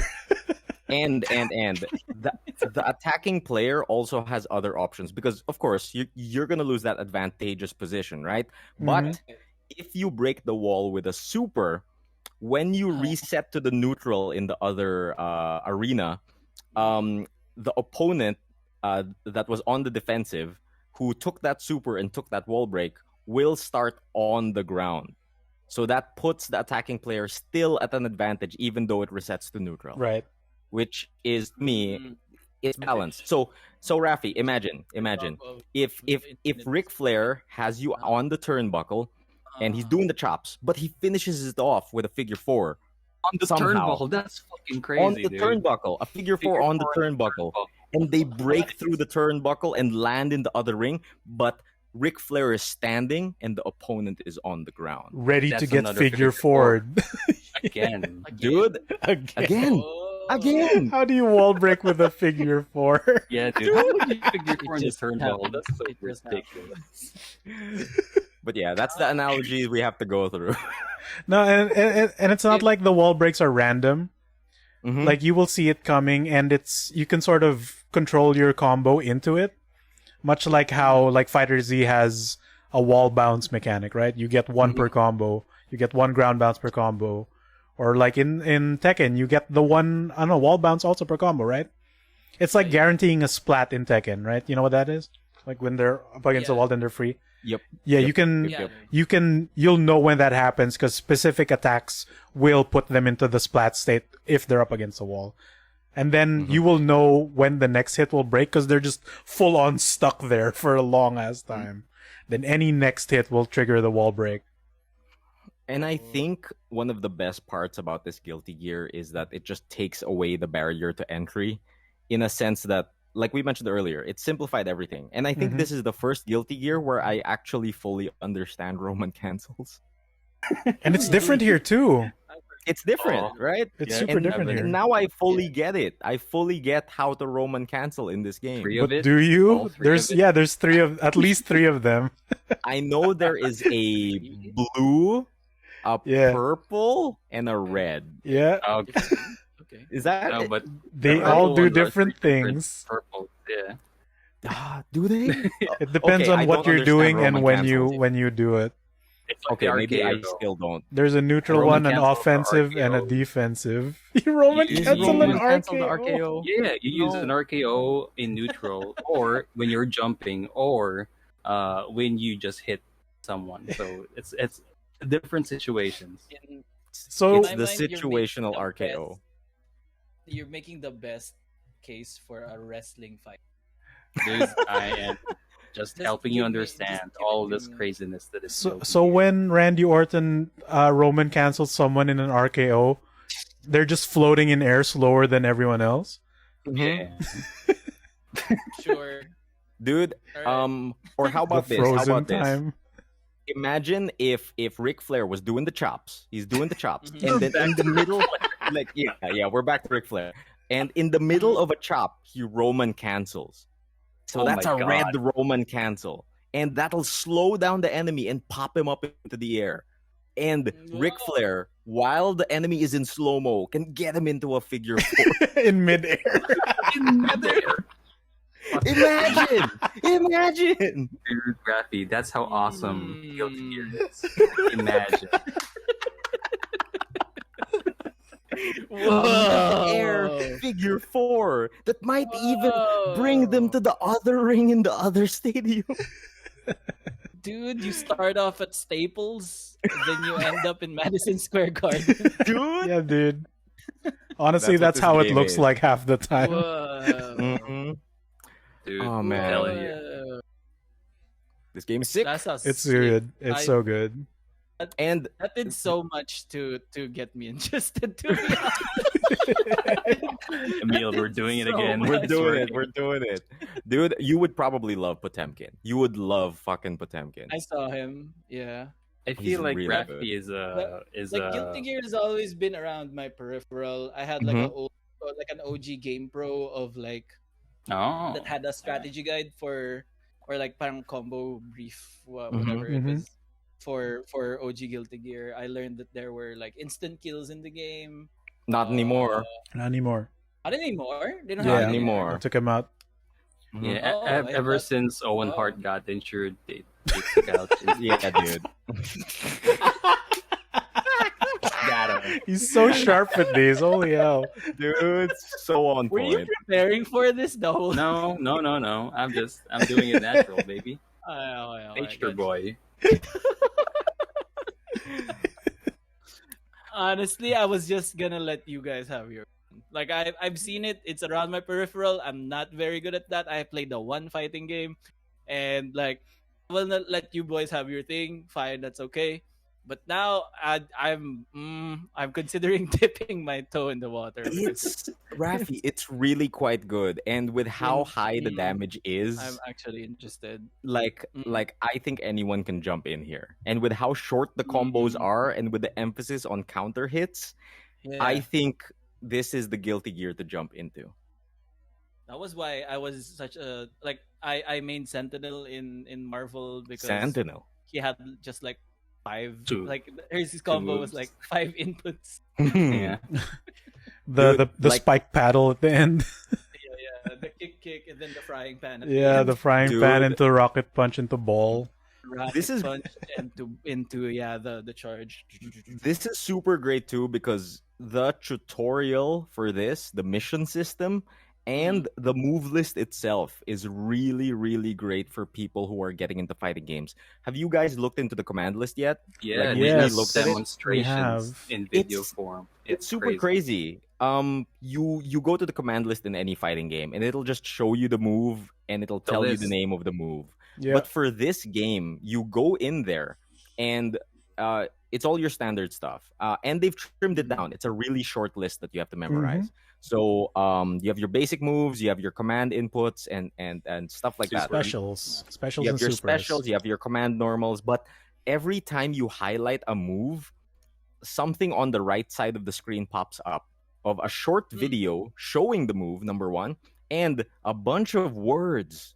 I know, crazy. A bunch of words on the bottom of the screen that explain to you the pros and cons of this move and possible situations that might be that's a good time to use this move for. Actual tips and tricks. Dude, Yeah. So, the- for the example, only like- the only thing yeah. missing with that is frame data, yeah, which is- that's the which only is- thing missing. which is the I think only NetherRealm has done that, where the Mhm. frame data is in the move list.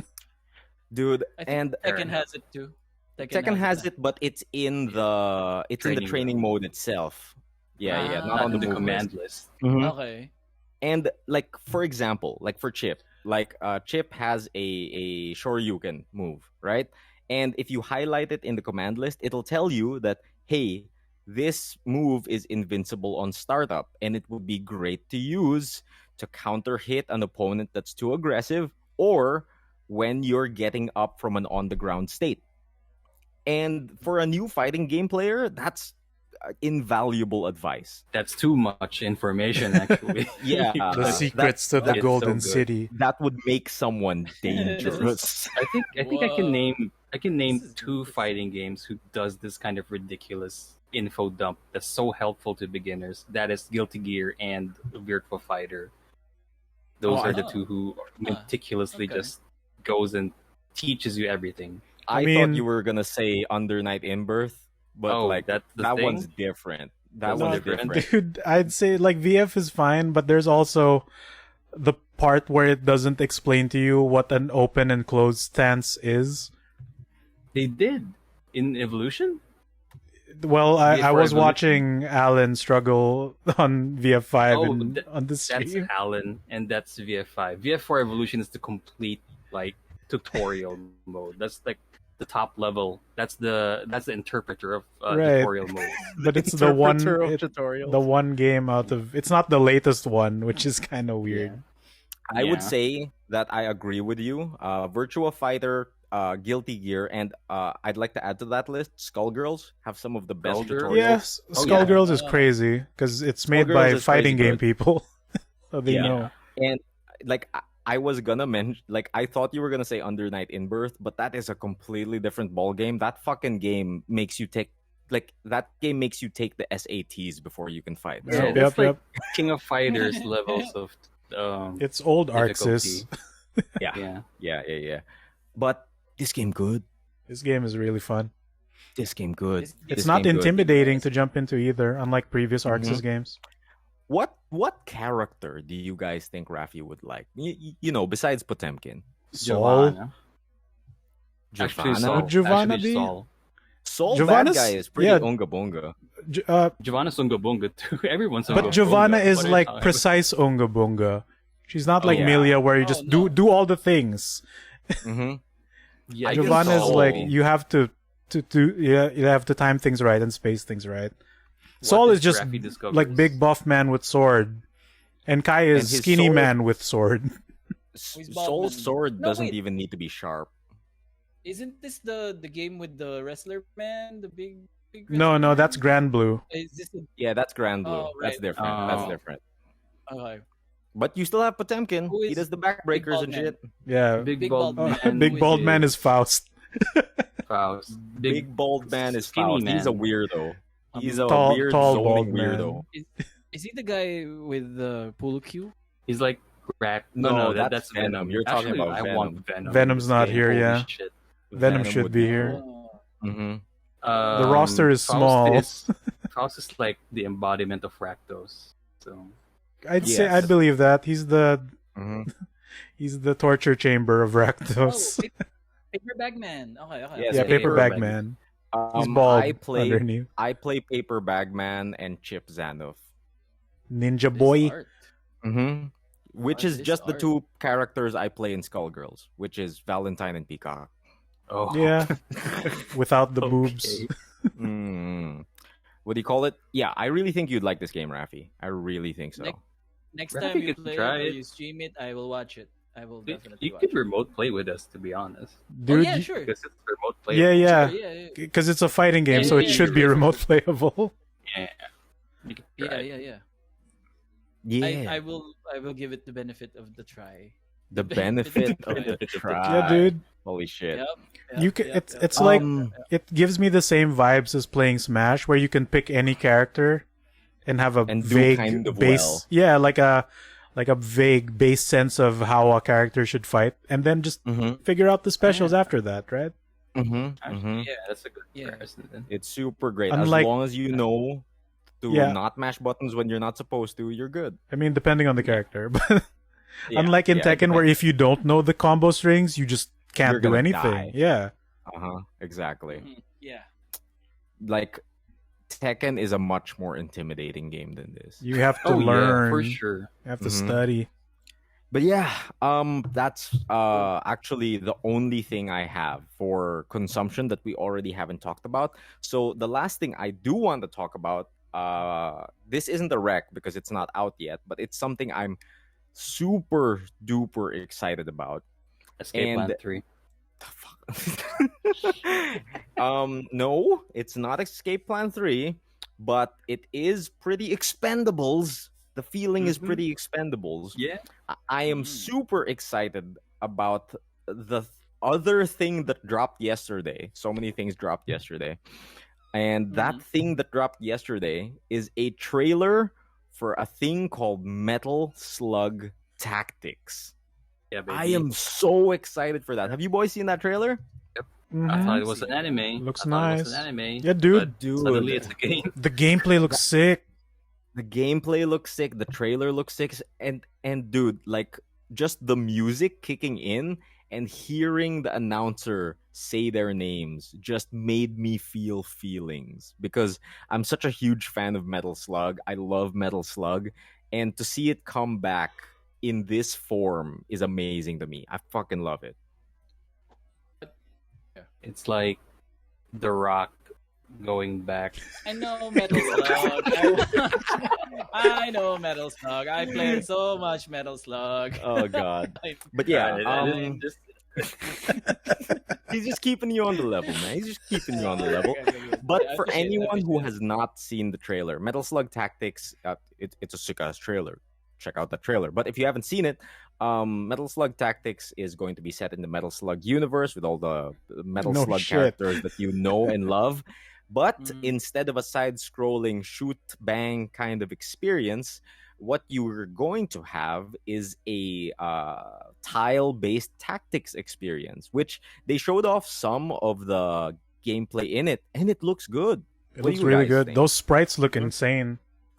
Yeah, and I know SNK's always been known for their sprite work when it comes to the Metal Slug games, and this one did not disappoint. Like all of the art is on point, all of the sprite work is on point, and I'm just excited to be in this universe again because I love how ridiculous the Metal Slug universe is, and I don't know, I'm just super duper excited. I know I don't have much to talk about because it's a trailer, but I I hope it's Uh, good.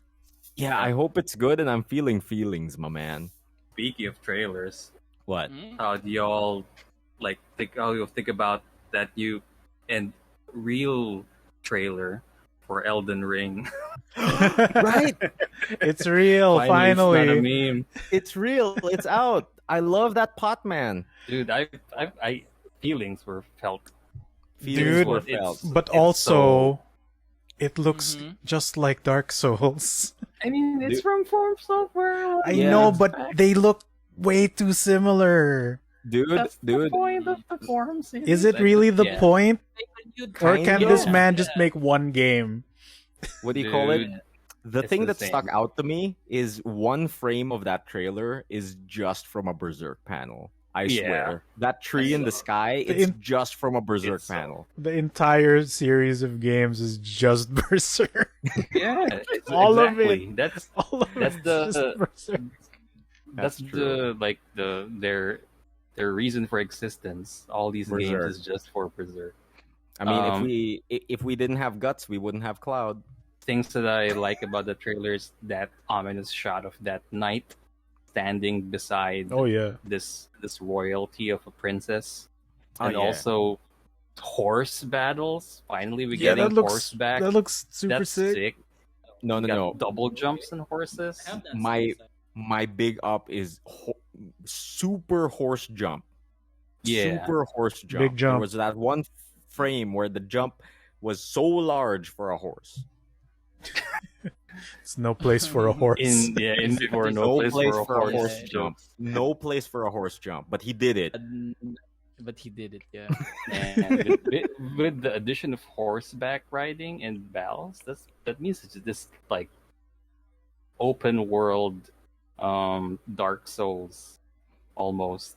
Like they expanded or opened up the fields for horse movement, and I'm not sure how I felt about it because of course it's gonna be way different. Like it'll feel way different because we're used to like the Soul series Claustrophobic being areas. claustrophobic and narrow. Mhm. So having all this open space to play with, on horseback or on foot would be, I don't know, it would definitely feel weird. I can't wait for Dark Souls Breath of the Wild. Yeah, exactly. Here we go again. Breath of the Wild. The He Breath starts of the climbing Wild of Dark walls, Souls. Dude, there's a little stamina bar that shows Dude. up. and then I he would- starts I would play that gliding. Dark Souls. Dude, gliding in Dark Souls. Dude, fucking let's Horizon's go. doing it, so why not? Really? Everyone Yeah, has a of glider now. Everyone can Damn. climb. Everyone has a glider. Everyone can fish. Thank you. Everyone can Ang. fish. Thank you, Ang. Yes. This is the Oh, little dude. trick with the wind. Oh man. Yeah. That's actually mostly it. I'm excited for things. I'm happy about Trese. I'm happy about the rating we've been doing. And I think that brings our weeks to a close, boys. Ooh. And I I would like love to the ask little pause there. I, Close.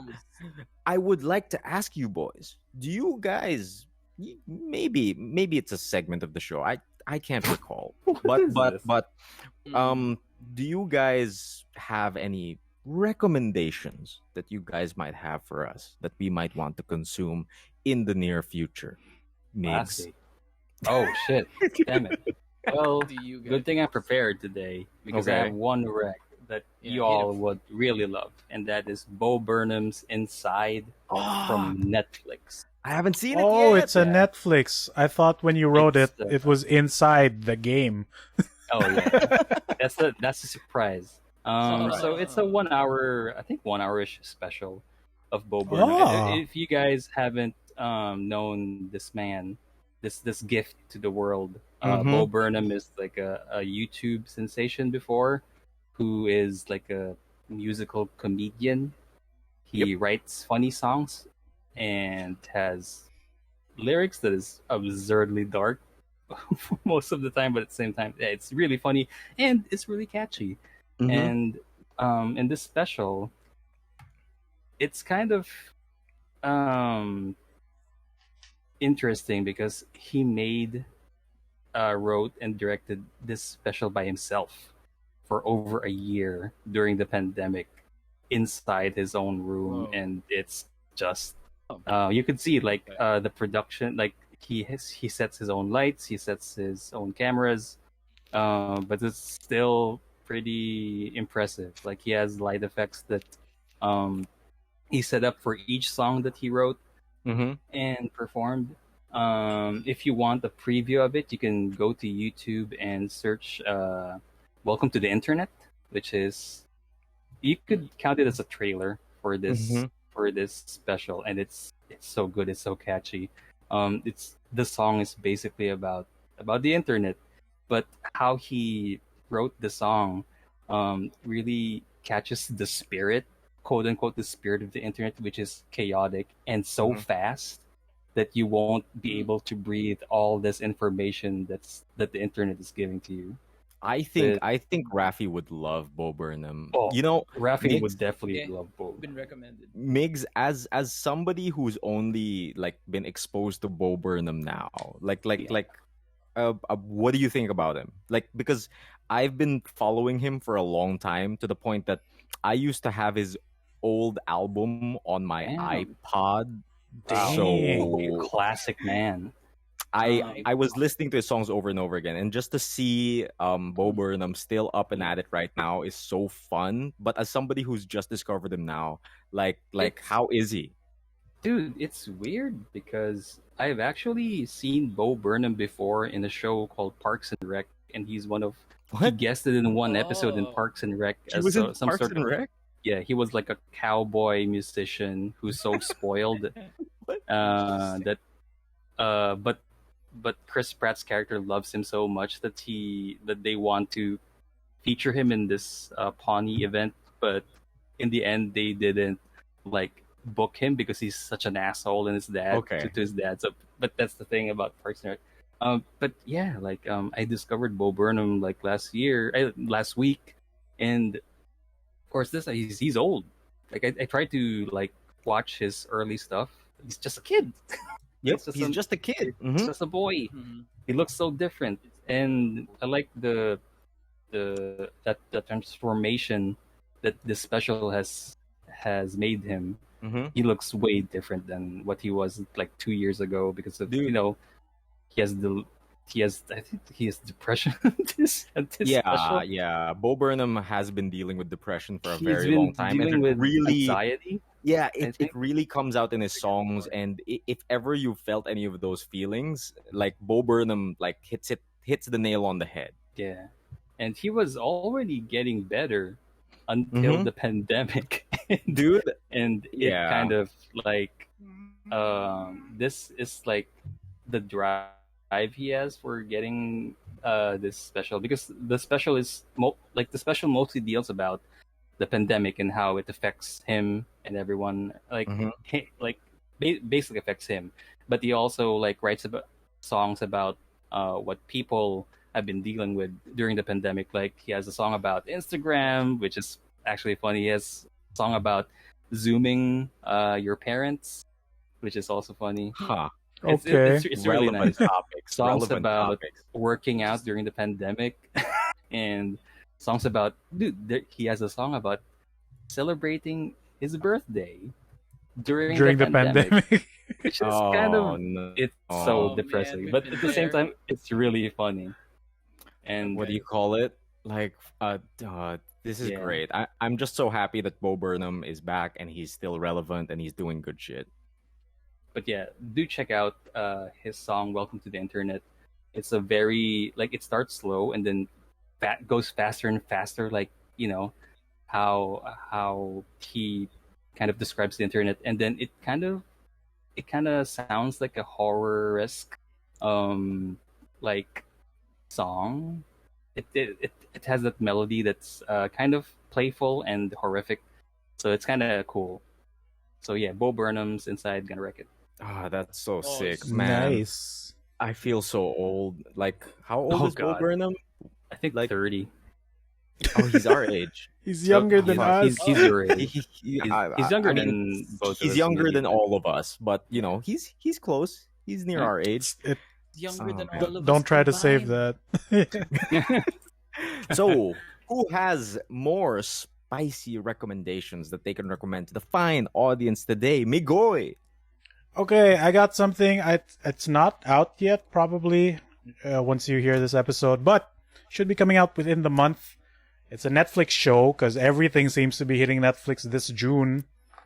Yeah, And baby. that is gonna be the Hathaway's Flash movie for Gundam. Yeah, exclusive. Oh. Netflix Yeah, it's coming to exclusive. Netflix, baby. And it's also set in the Philippines. Pinoy Pride! What Oh, no, is it? Jollibee. Yep. It's set in Yep. Davao.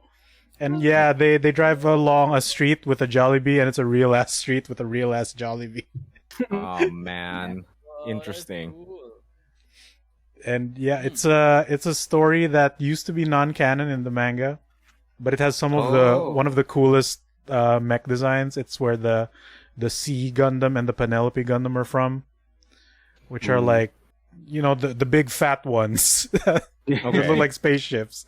Mhm. The big intimidating fat ones. So yeah, this is that animated, and apparently is now UC canon because of this. So maybe they'll fix whatever problems the original one had, Cool. and can Mhm. sort of tie to the post events of the Char's counterattack movie that also happened way back then.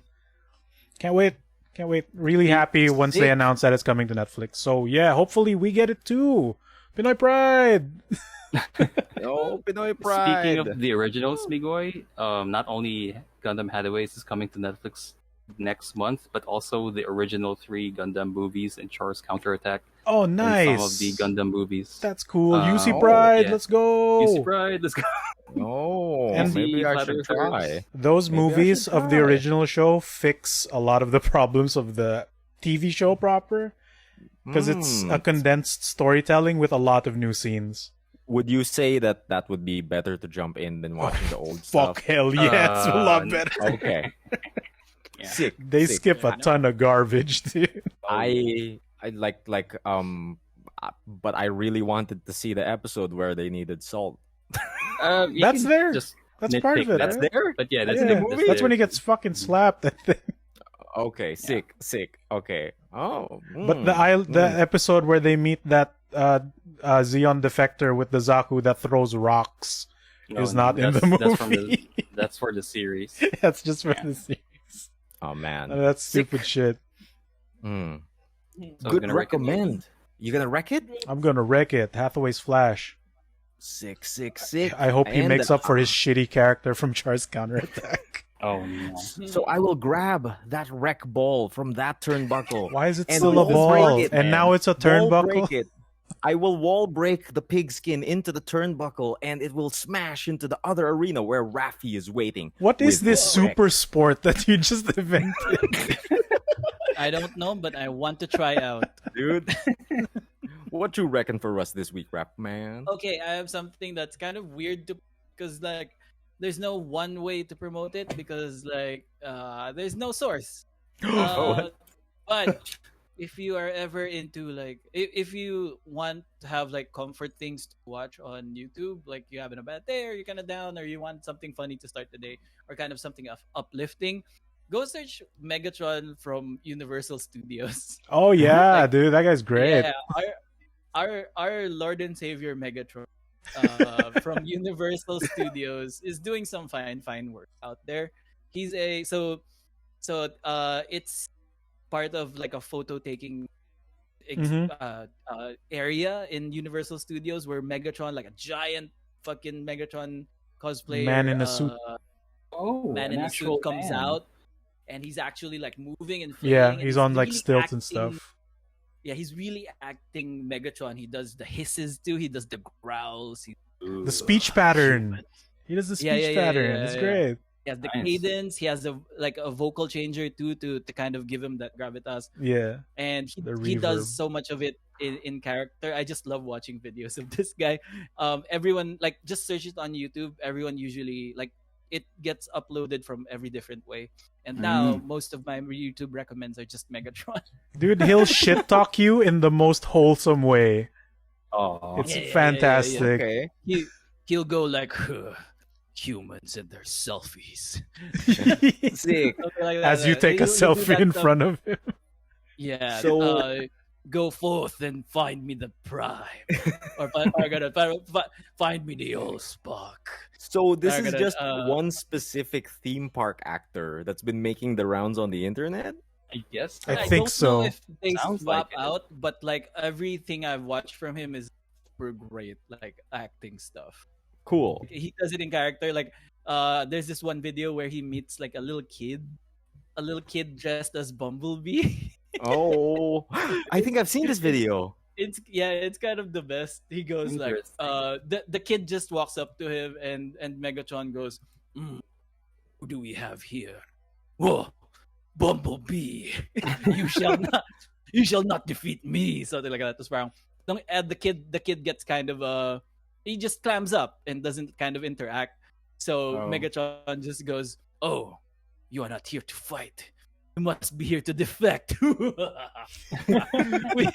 with you at my side, the Autobots will not stand a chance. That's, He just- that's just great. all It's that really shit. good. There's also bits that don't just that also include like other kind of voice actors in the back, like kind of watching his performance.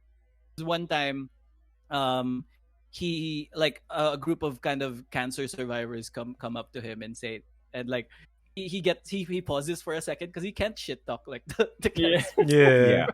Okay. And he just goes, so you have beaten the fearsome cancer. You are a mighty warrior. That's why this is the only time that I will permit kindness. Starscream. And then you hear like a jet sound in the background and transformation sound. And Starscream starts talking to Megatron, and like Megatron looks into the sky. And he's like, Starscream, you miserable lout, you're fired, and this is your replacement, young Angie. Angie shall lead the Horde. That's It's so great. good. It's great. That's Great. sick. Find fucking Megatron. I want to go to Universal Studios. Yeah. And just meet this I'd love to meet amazing him man. too. So cool. Universal Studios Megatron man. Yeah. I'm gonna wreck it. There you Sick. go. Nice. And Dude. I believe for the recommendations that leaves me, and I will recommend something a little bit off flavor from what you guys have recommended so far. You guys have recommended fun stuff. I'm going to recommend something not as fun, but it's very interesting. So I'm Okay. actually almost sure that this video has popped up onto your recommended in some way, shape, or form because his this channel's last video like absolutely exploded on the internet. For some reason, it went super duper viral.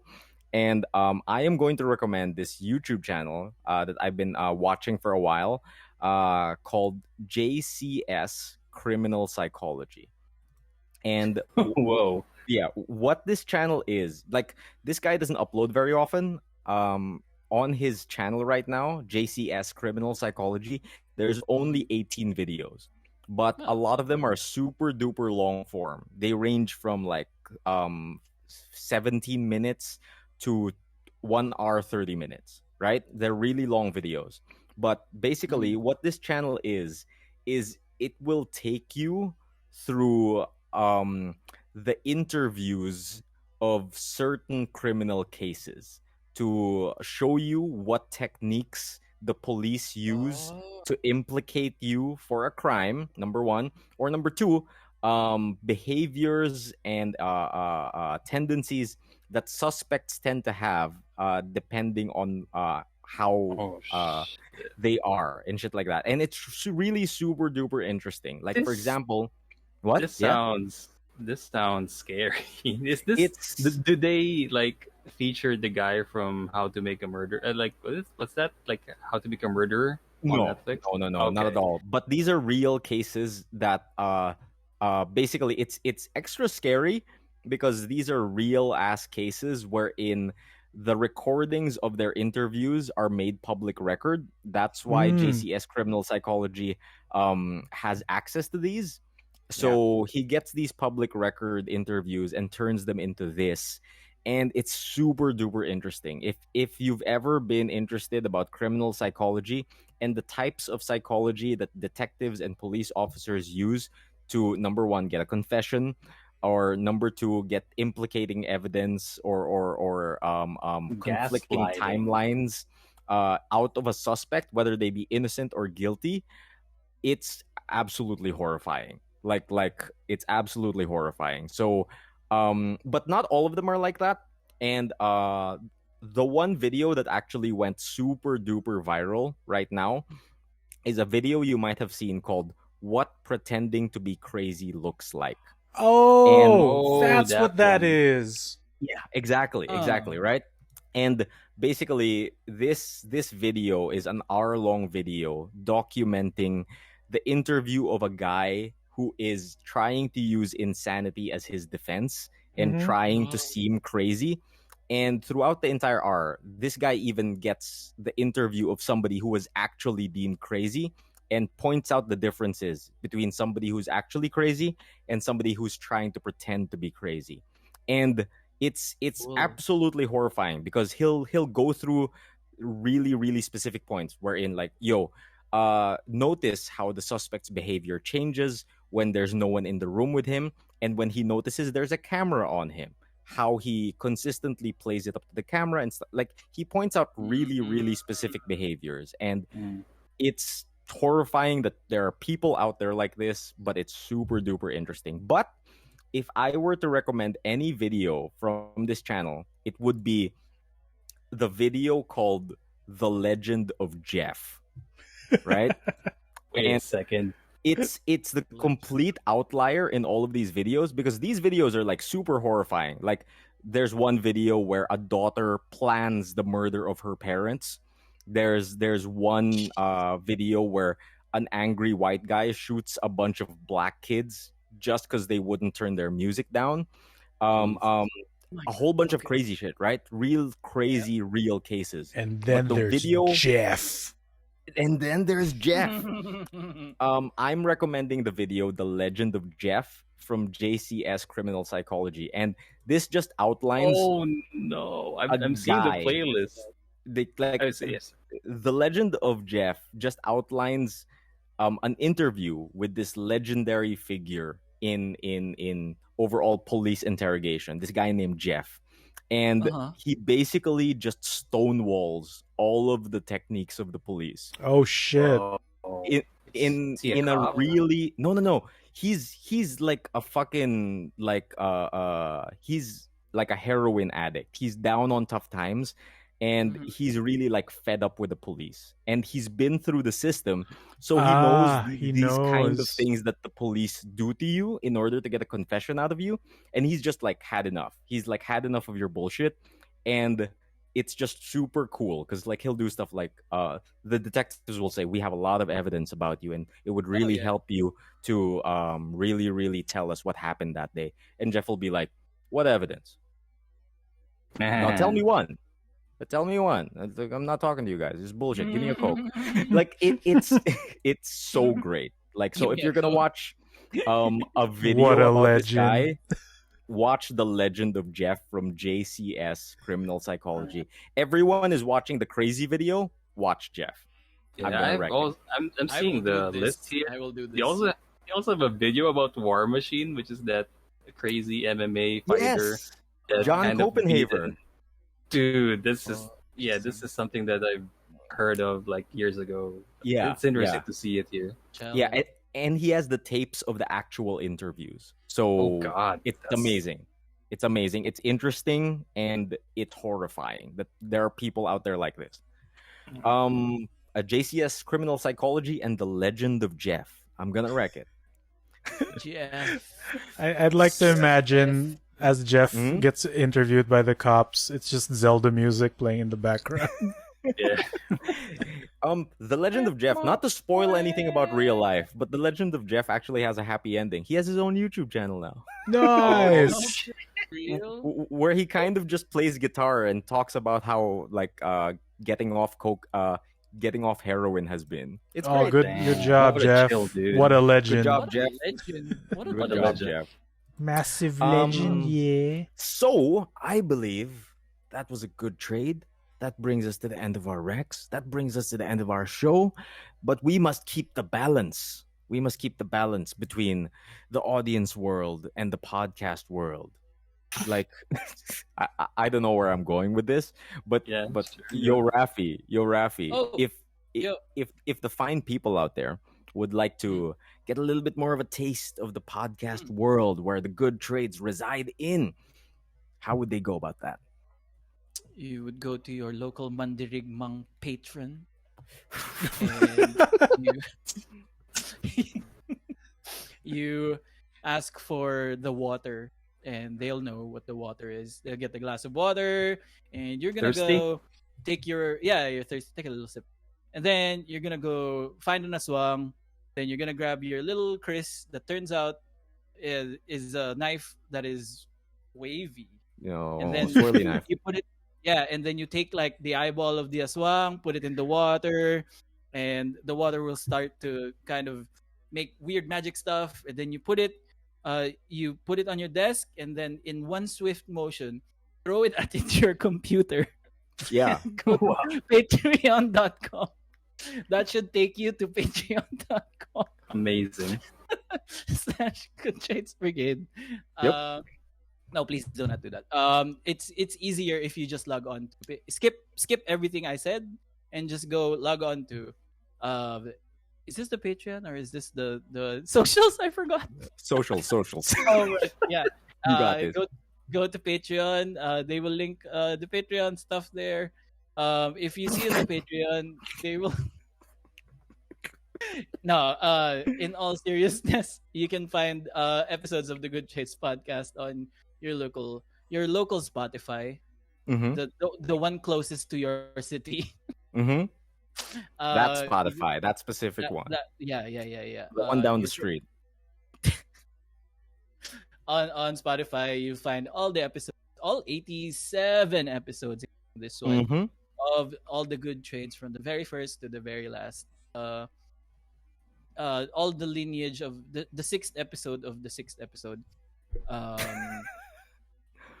afterwards, you can also go find us on social media. We have a bunch. There is the facebook.com/ Good Trades Brigade. There's the Facebook group. That's the Good Trades Brigade, where we post updates and other fun stuff concerning our normal life. There's also the Twitter, GT Brigade, and the Instagram where we sometimes post pictures and updates as well, which is Good Trades. GT Yes. Good Trades Pod, I think. Good Trades Podcast Trades on Podcast. Instagram. You Good made the Trades account. Podcast.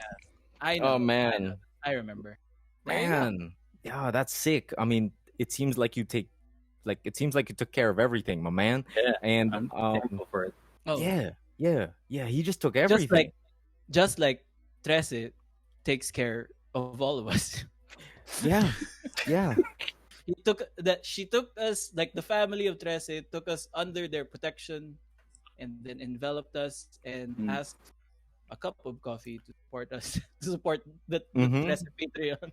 Yes, on www.patreon.com Trese. No, Good Trades Brigade. Like, if you guys want to keep the show running, keep it going. We really appreciate those of you who are already supporting the show, keeping the lights on, keeping us from defending, like keeping us defending the world from evil forces. Yes, of course, yeah. that's where your money goes. Thank you. And if you're interested in doing that too, that's www.patreon.com/goodtradesbrigade. So I believe that brings our watch to an end, boys. Oh, I don't want to die just yet. Our Just like podcast watch, not our it's- live yeah. watch. it's a well-known fact that this brigade has always been the bridge between the podcast world and the audience world, and we must keep the balance. Yes. Yes. Because we still have E3 later. So just say, Wait, E3's happening now? It's E3 weekend, baby. Walang Ubisoft. tulugan. Crap!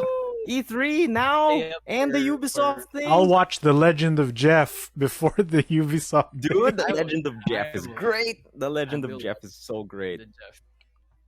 That So- seems like a fun watch. Yeah, that's a good trade. That's a good That's a trade. good- that was a good trade. Yeah, and just like Jeff, keep it going. Check your Yeah. corners. Just like that. Keep it going. Check Don't your trust the corners. police. Not I don't talk not to no even- police. Give me a Coke. The cola, the cola. Yeah. That's a RC Give me Cola. a Coke. Give me a Mhm. chocolate, you shit. Oh, Oh, I shit, have a dude. chocolate. I have a chocolate. Dude, I'll when buy are a we gonna chocolate. get big chocolate? I want Mm. big Something that chocolate, doesn't yeah. crumble in your hands, No, hopefully. no. I think the most important question is chocolate. Sponsor us. Yeah. When? Hey, When? When? Chocolate, When? Chocolate when? Chocolate when? Choc- We do it all the time. Every time on this podcast, Yeah. every fortnight, we say, "God damn, chocolate's so good." Yeah. Every Dude, episode since episode one. Since episode Yeah. one, baby. Yeah. Yeah. We were in front of your We've had- office building, your warehouse. We were in front of the BGC office. The test We kitchen. thought was The chocolate Yes, test we thought it was kitchen. the Dole, but it's the chocolate test kitchen. Mm-hmm. And we found out that What are- they got the chocolate spread. Better keep it secret. Keep Yeah. it secret. I need to Mhm. order we did that. it for you. We did it for you, chocolate. Now We knew Which about the reminds- chocolate spread. Yeah. Yeah, which reminds me, what are you testing in there? You have one flavor. Yeah. Well, What's the they're, deal, they're, chocolate? they're testing the chocolate spread. They're testing And the chocolate more. spread. Ah. It's secrets that mortal men cannot know. Dude, it takes years to develop big chocolate. So It's in the Accords chocolate. The Sokovia Accords. The Accords God. sponsor us. mhm. All right. I think that's it. That's a good Going. show ender. Yeah, Fuck. it cuts out found the it. Accords. We found the Fuck. end. Yeah, we cut out at Accords and the big laugh. That's good. Okay, stopping the recording now. Ending Yay, now. part 2. Save the raw. Okay, I will say. Also, we have channel points pala here. Dang. Do we? Yeah, Carlos redeemed the posture I check. saw it. I saw it. Oh, posture check. Oh. God damn. Damn it. I was slouching a lot. GTB 87 part. Raffy. Donna, we're done. Yeah. Donna can't hear me. She has earphones. Can you link the Legend of Jeff? I want to watch it. Oh, dude, yeah. Let me I read have- the Watch, Legend of Jeff. watch the link. I ano muna. I see the Bo Burnham. First watch the Watch Welcome it to the together Internet while song. we're It's so saying- good. Yeah, watch Legend it together. of Jeff. Dude, The the crazy Legend of one. I've Jeff. been seeing that all week. Let me play the. I thought it was Bo some Burnham. clickbait nonsense. So Let Yeah. me play the Bo Burnham one, and I'll share it to you guys. The you have it. If it's a YouTube song thing, you can just play it, right? We have GroovyBot here. mm-hmm. Oh yeah, I know. Let's do that. We have the power. better with, How do you do Dash it? Is it dash P? P. lang, Yeah.